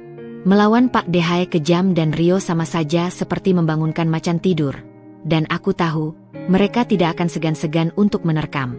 Apakah aku bisa melakukan ini? Apakah aku cukup kuat untuk menghadapi semuanya? Aku menatap Arya. Matanya memancarkan keyakinan yang luar biasa, sebuah kekuatan yang seolah menular padaku.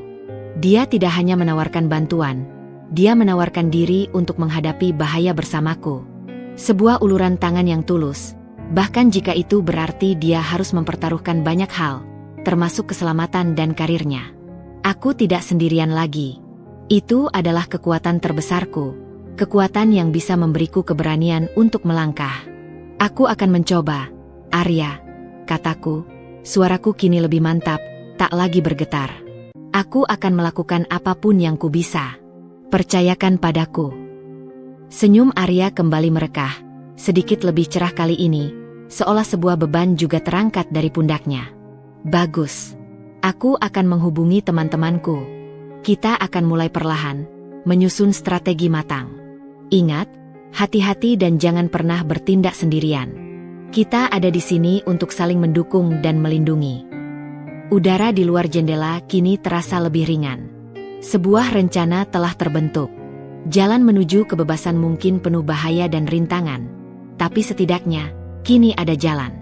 Dan yang terpenting, aku tidak berjalan sendirian lagi. Rencana Arya mulai berjalan, perlahan namun pasti, bagaikan tetesan air yang mengikis batu. Aku, dengan segala ketakutan yang menyelimuti, mulai mengumpulkan informasi.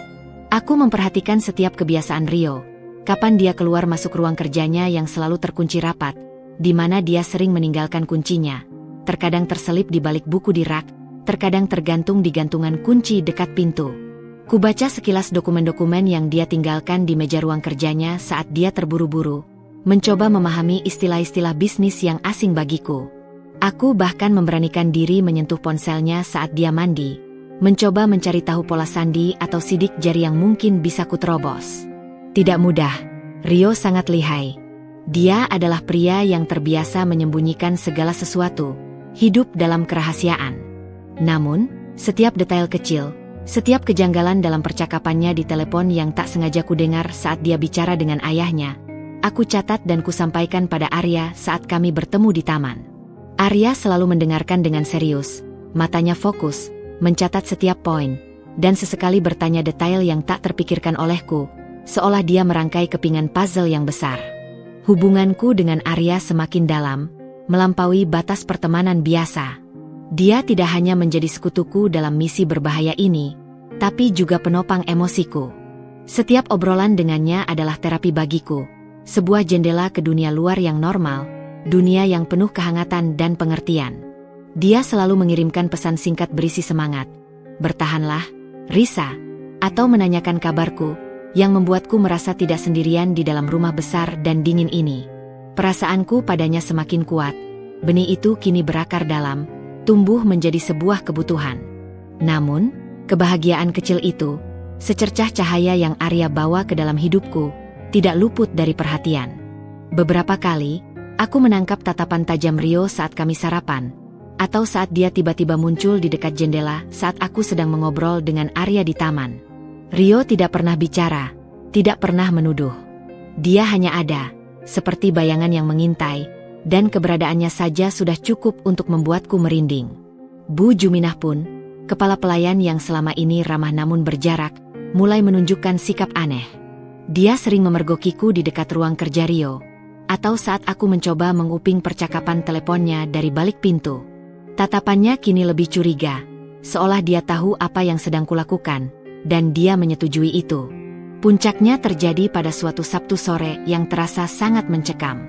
Rio tidak pergi bekerja, yang sudah sangat jarang terjadi.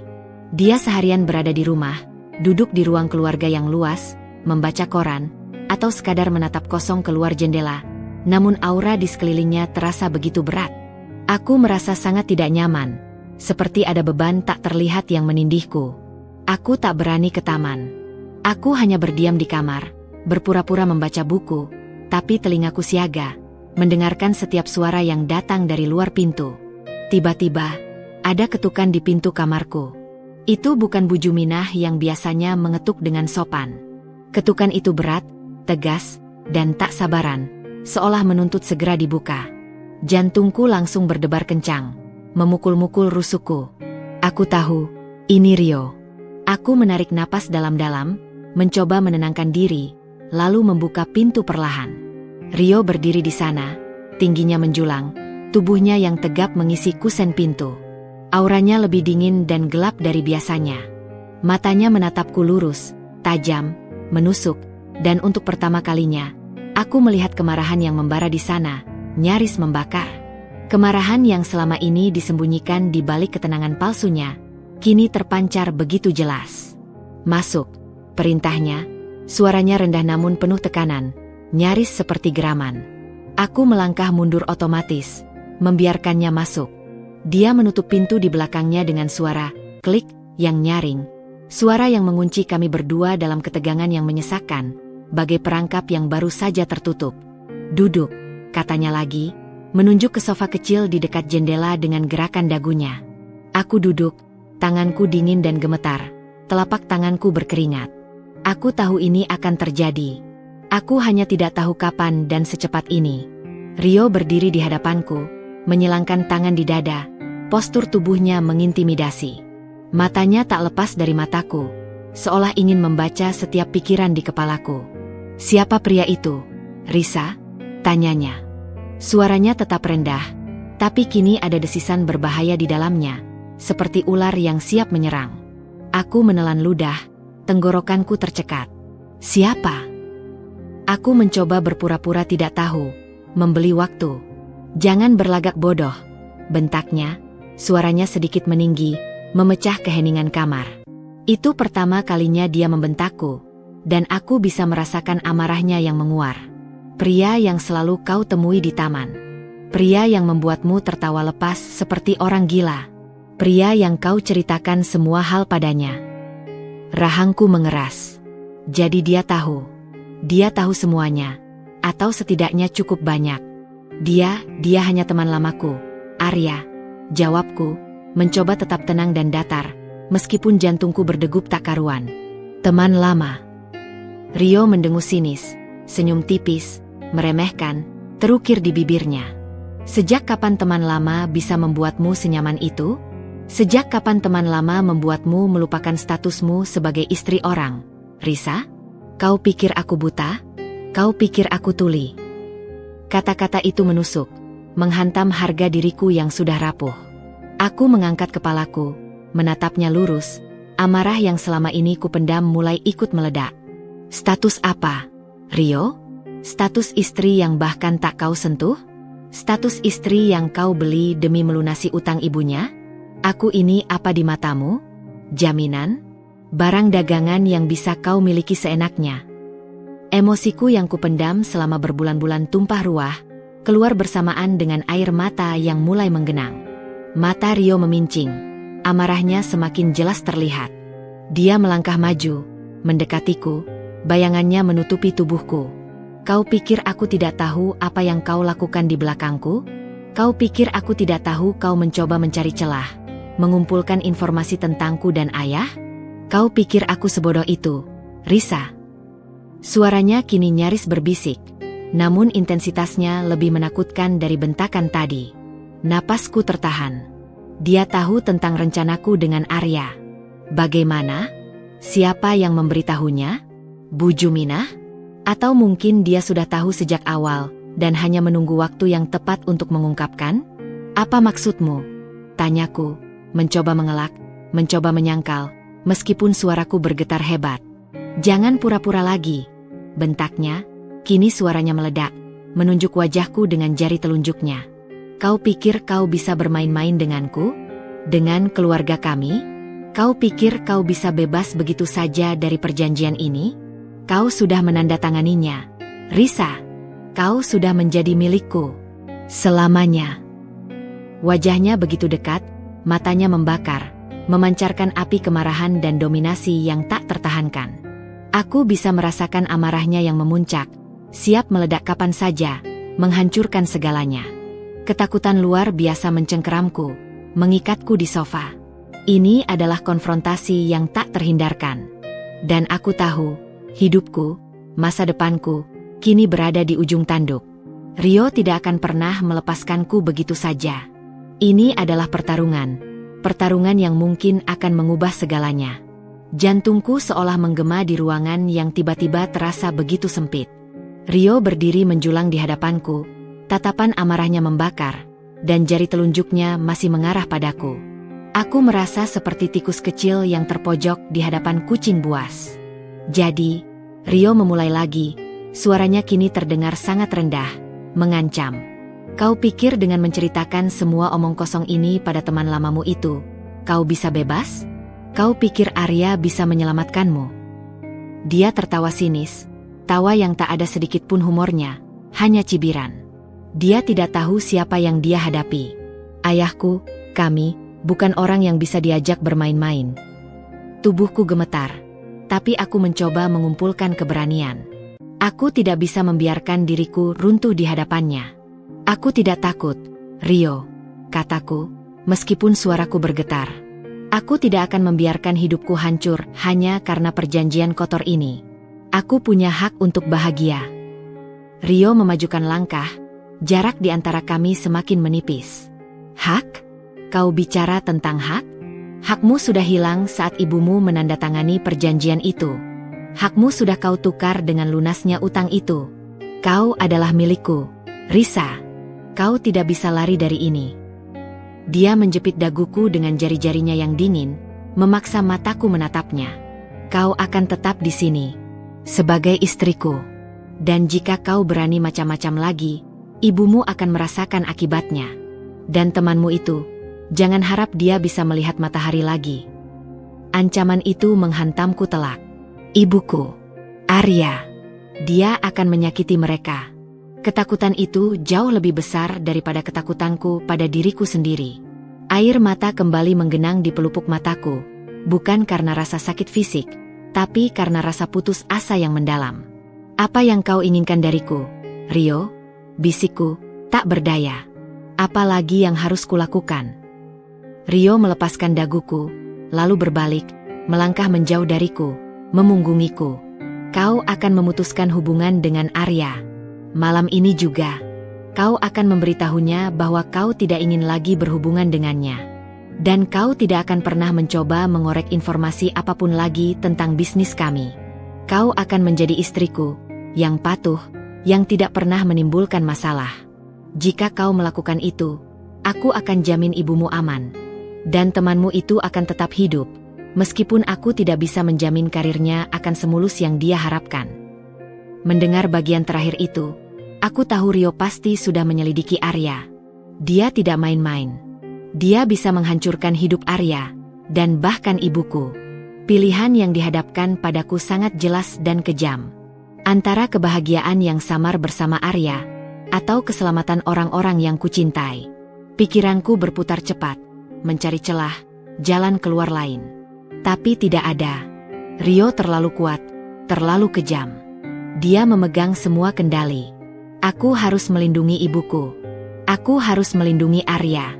Dengan hati hancur, aku menatap punggung Rio yang tegap. Baik, aku akan melakukannya.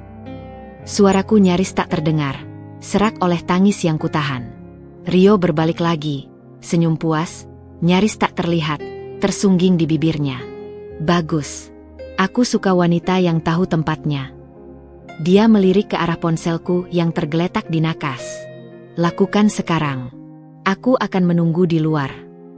Dia keluar dari kamar, menutup pintu perlahan. Aku terduduk lemas di sofa, air mata mengalir deras tanpa bisa kutahan lagi. Ponselku terasa begitu berat di tangan. Menghubungi Arya, dan mengakhiri semuanya. Memutus satu-satunya benang harapan yang baru saja kutemukan. Ini adalah pertaruhan terakhirku. Memilih keselamatan orang yang kucintai, dengan mengorbankan hatiku sendiri. Aku mengambil ponsel, membuka pesan Arya. Jemariku gemetar saat mengetikkan kalimat-kalimat yang akan menghancurkan segalanya. Ponselku terasa bagai bongkahan es di genggamanku, dingin dan memberatkan. Jemariku gemetar hebat saat mengetikkan kalimat-kalimat yang akan mengakhiri satu-satunya harapan dan kebahagiaan yang kumiliki.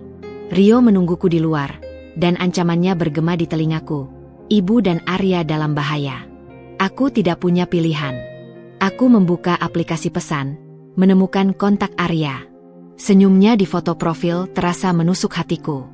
Aku menarik napas dalam-dalam, mencoba menguatkan diri. Risa, Arya, maaf.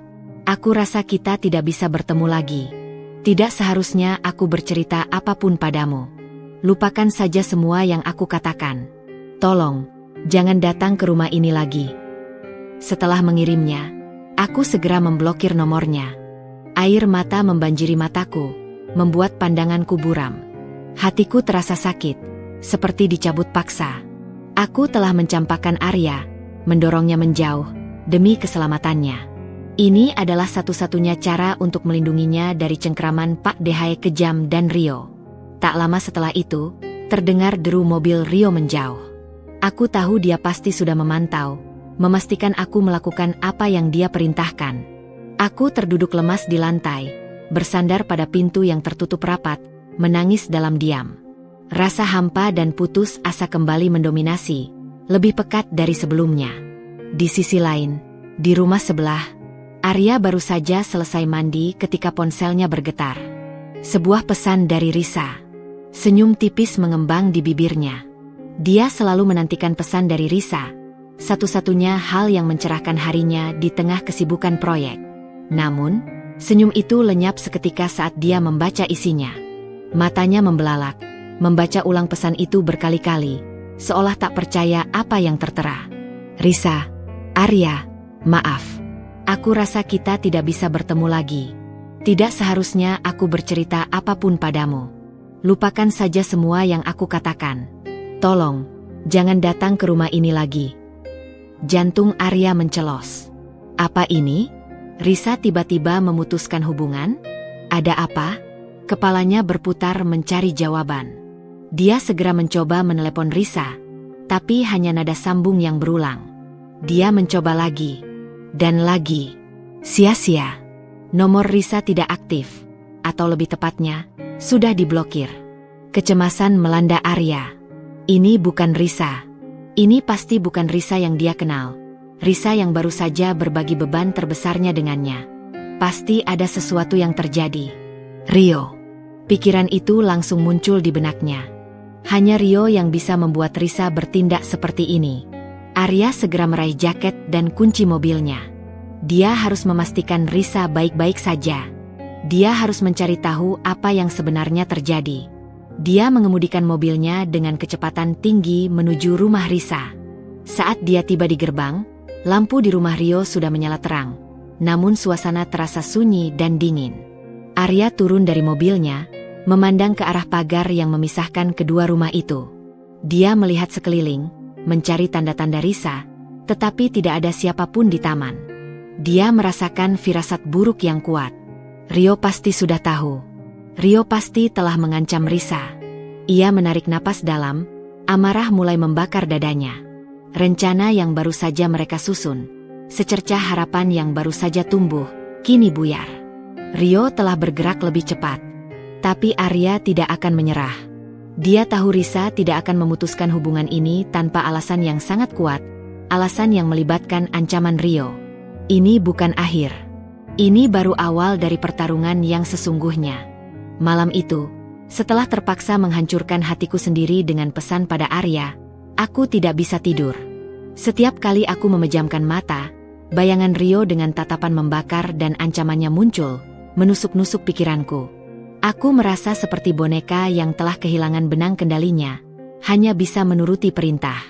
Keesokan paginya, suasana sarapan terasa lebih dingin dari biasanya, jika itu mungkin. Rio duduk di seberangku, koran digital di tangannya, namun aku bisa merasakan tatapannya sesekali mencuri pandang ke arahku. Tidak ada lagi kemarahan yang membara seperti kemarin, hanya ketenangan yang menakutkan, seperti permukaan air yang tenang namun menyembunyikan badai di dalamnya. Dia telah menang. Dia telah mengendalikanku sepenuhnya. Setelah Rio berangkat kerja, aku kembali ke kamar, tenggelam dalam kesedihan. Namun, di tengah kehampaan itu, rasa ingin tahu yang samar mulai muncul. Siapa sebenarnya Rio? Mengapa dia begitu dingin, begitu kejam, namun terkadang juga terlihat begitu rapuh? Ada sesuatu di balik topeng ketenangannya yang selalu membuatku bertanya-tanya. Aku memutuskan untuk melakukan apa yang Arya ajarkan padaku, mengobservasi. Aku tahu Rio tidak akan meninggalkan jejak mudah, tapi mungkin ada sesuatu yang bisa kudapatkan. Aku mulai memperhatikan detail-detail kecil di ruang kerjanya yang terbuka saat dia terburu-buru. Aku memerhatikan buku-buku yang sering dia baca, musik yang kadang dia putar samar-samar dari kamarnya saat malam, atau bahkan ekspresi wajahnya saat ia sendirian. Beberapa hari kemudian, kesempatan itu datang. Rio pergi untuk perjalanan bisnis mendadak selama 2 hari. Ini adalah celah yang tidak kuduga. Bu Juminah, yang biasanya sangat ketat dalam hal kebersihan dan kerapian, mengizinkan beberapa staf untuk membersihkan ruang kerja Rio secara menyeluruh, karena dia tidak akan kembali dalam waktu dekat. Dengan jantung berdebar kencang, aku mengamati proses pembersihan itu. Saat salah satu pelayan sedang membersihkan rak buku tinggi di sudut ruangan, tanpa sengaja sebuah buku tebal terjatuh. Itu bukan buku bisnis. Itu adalah sebuah album foto tua yang lusuh. Pelayan itu segera mengambilnya dan meletakkannya kembali, namun mataku sudah menangkap sesuatu. Setelah pelayan itu selesai dan ruang kerja kembali terkunci, aku mencari alasan untuk masuk. Dengan dalih ingin mencari buku untuk dibaca, aku meminta kunci kepada Bu Juminah. Dia ragu, namun akhirnya memberikannya. Aku masuk ke ruang kerja Rio. Aromanya khas, campuran antara kopi, kertas lama, dan parfum pria. Aku segera menuju rak buku tempat album itu terjatuh. Album itu tersembunyi di balik barisan buku-buku hukum yang tebal. Aku menariknya keluar, tanganku gemetar. Album itu terbuat dari kulit usang, dengan bekas goresan dan noda. Aku membukanya perlahan. Halaman pertama menampilkan foto seorang wanita muda yang cantik, dengan senyum lembut dan mata yang teduh. Dia mirip Rio, tapi ada kehangatan di wajahnya yang tak pernah kulihat pada Rio. Di sebelahnya, ada foto seorang anak laki-laki kecil dengan rambut ikal dan mata jernih, tersenyum riang. Itu Rio. Dan wanita itu, ibunya?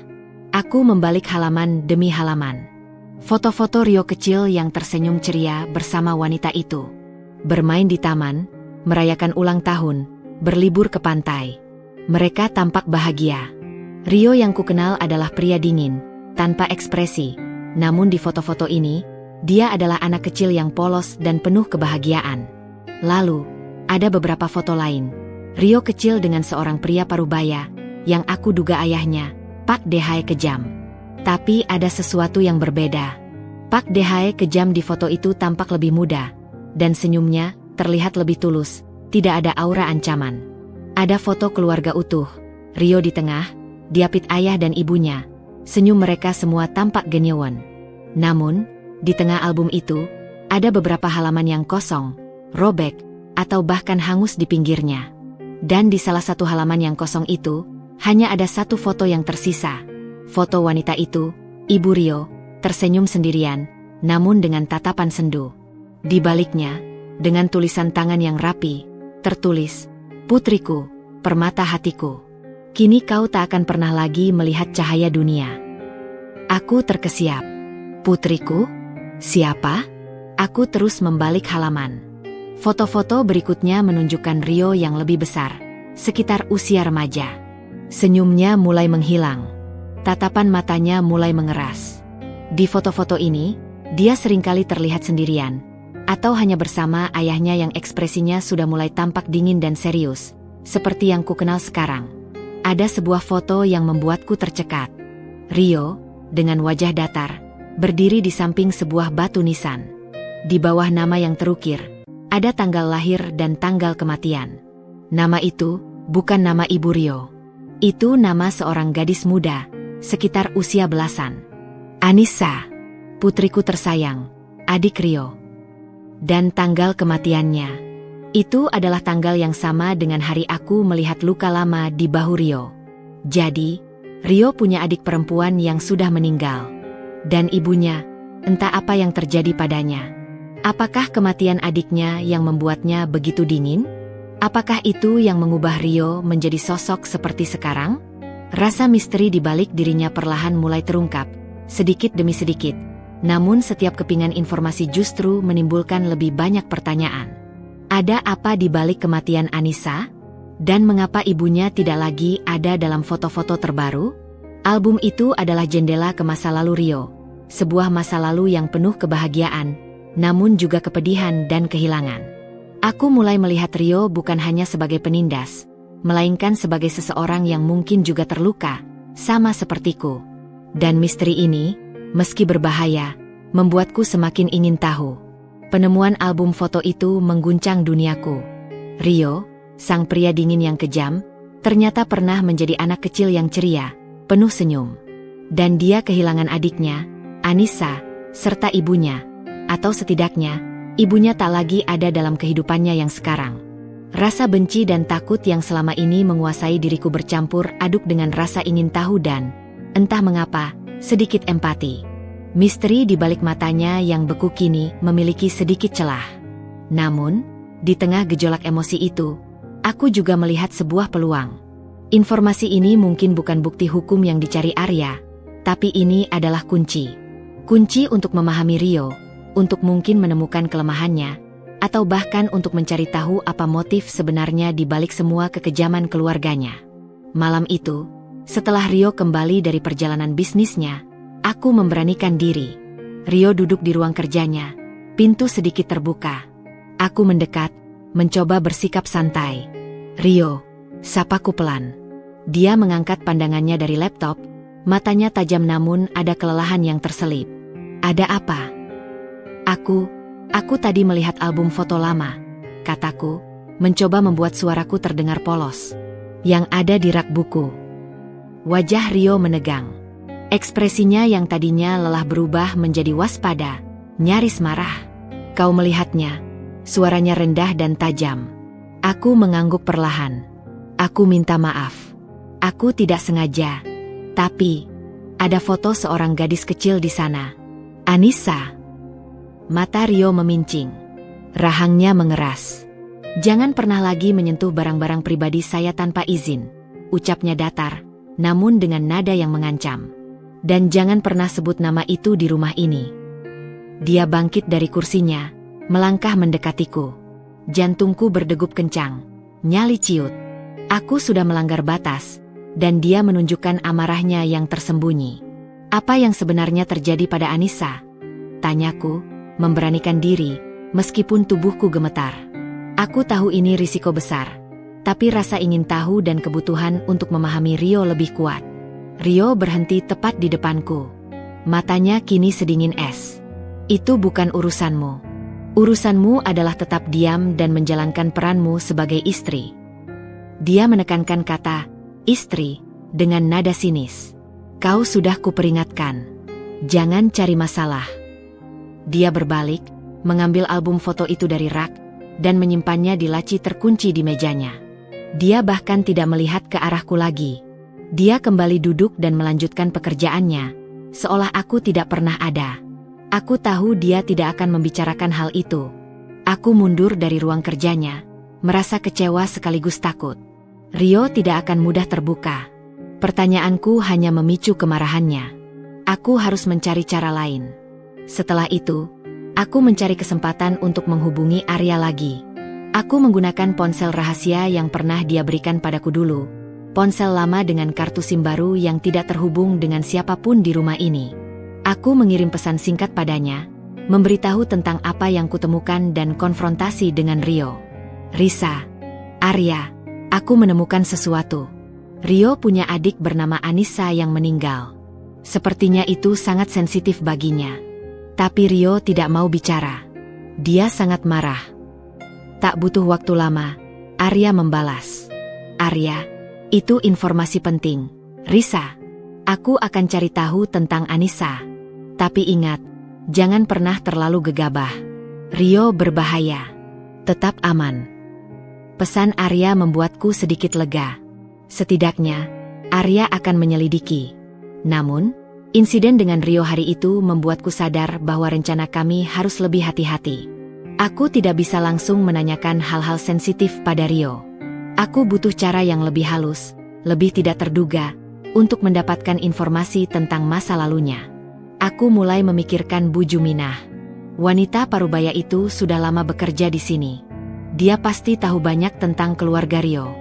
Dia mungkin juga menyaksikan apa yang terjadi pada Anissa atau ibunya Rio. Mencari tahu dari Bu Juminah adalah risiko besar, karena dia sangat loyal pada Rio. Tapi jika dia bisa dipercaya, atau setidaknya bisa dimanipulasi, dia bisa menjadi sumber informasi yang sangat berharga. Ini adalah rencana yang jauh lebih berisiko, mengandalkan manipulasi dan kepercayaan yang tipis. Tapi aku tidak punya pilihan lain. Aku harus menemukan kebenaran, untuk diriku sendiri, dan untuk Arya yang telah mempertaruhkan segalanya untukku. Alam itu, setelah menimbang semua risiko, aku memutuskan untuk mendekati Bu Juminah. Bukan dengan pertanyaan langsung, melainkan dengan sentuhan kemanusiaan. Aku sengaja pergi ke dapur saat dia sedang membereskan, menawarkan bantuan dengan senyum tulus. Bu Juminah tampak terkejut, namun tidak menolak. Perlahan, aku mulai membangun jembatan dengannya, membantunya menyiapkan makan malam, atau sekadar menanyakan resep. Dia mulai sedikit lebih terbuka, sesekali bercerita tentang kehidupannya yang sederhana. Suatu sore, saat kami sedang memotong sayuran berdua, aku memberanikan diri. Bu Juminah, saya sering melihat foto-foto lama di album Rio. Dia punya adik ya? Aku menjaga nada suaraku serendah dan sehalus mungkin, seolah hanya ingin tahu. Bu Juminah terdiam sejenak, tangannya berhenti memotong. Wajahnya berubah sendu. Iya, nyonya muda. Namanya Nona Anissa. Dia gadis yang sangat ceria, mirip sekali dengan nyonya muda dulu. Tapi, dia sudah tiada. Apa yang terjadi padanya? Tanyaku pelan, menahan napas. Bu Juminah menghela napas panjang, tatapannya menerawang jauh. Kecelakaan. Beberapa tahun lalu. Sejak itu, Tuan Muda Rio berubah total. Dan nyonya besar, beliau juga tidak pernah kembali setelah itu. Rumah ini terasa kosong sejak itu. Aku merasakan kepedihan yang dalam di suaranya. Ada rahasia di balik kesedihan itu, rahasia yang mungkin Bu Juminah tahu. Aku tidak mendesaknya lagi. Cukuplah untuk saat ini. Malam harinya, aku mengirim pesan pada Arya. Risa, Arya, aku berhasil mendapatkan sedikit info dari Bu Juminah. Rio punya adik bernama Anissa. Dia meninggal karena kecelakaan. Dan ibunya juga pergi setelah itu. Rio berubah drastis setelah kejadian itu. Arya segera membalas. Suaranya di telepon terdengar antusias. Itu dia. Ada yang tidak beres dengan kecelakaan itu. Risa, Pak DHE kejam punya riwayat menutupi banyak hal. Aku akan selidiki ini lebih dalam. Ini adalah titik terang kita. Di tengah kesepian sangkar emasku, kini ada secercah harapan yang jelas. Sebuah benang merah yang menghubungkan masa lalu kelam Rio dengan kekejamannya saat ini. Ini bukan akhir dari perjuangan, melainkan awal yang baru. Aku tahu jalan ini akan berbahaya, penuh rintangan, dan mungkin aku akan terluka lagi. Tapi kini, aku tidak sendiri. Ada Arya, ada harapan, dan ada kebenaran yang harus diungkap. Aku harus kuat. Ini adalah kesempatan terakhirku untuk bebas, dan untuk mengungkap misteri yang menyelimuti Rio dan keluarganya. Perjalanan ini baru saja dimulai.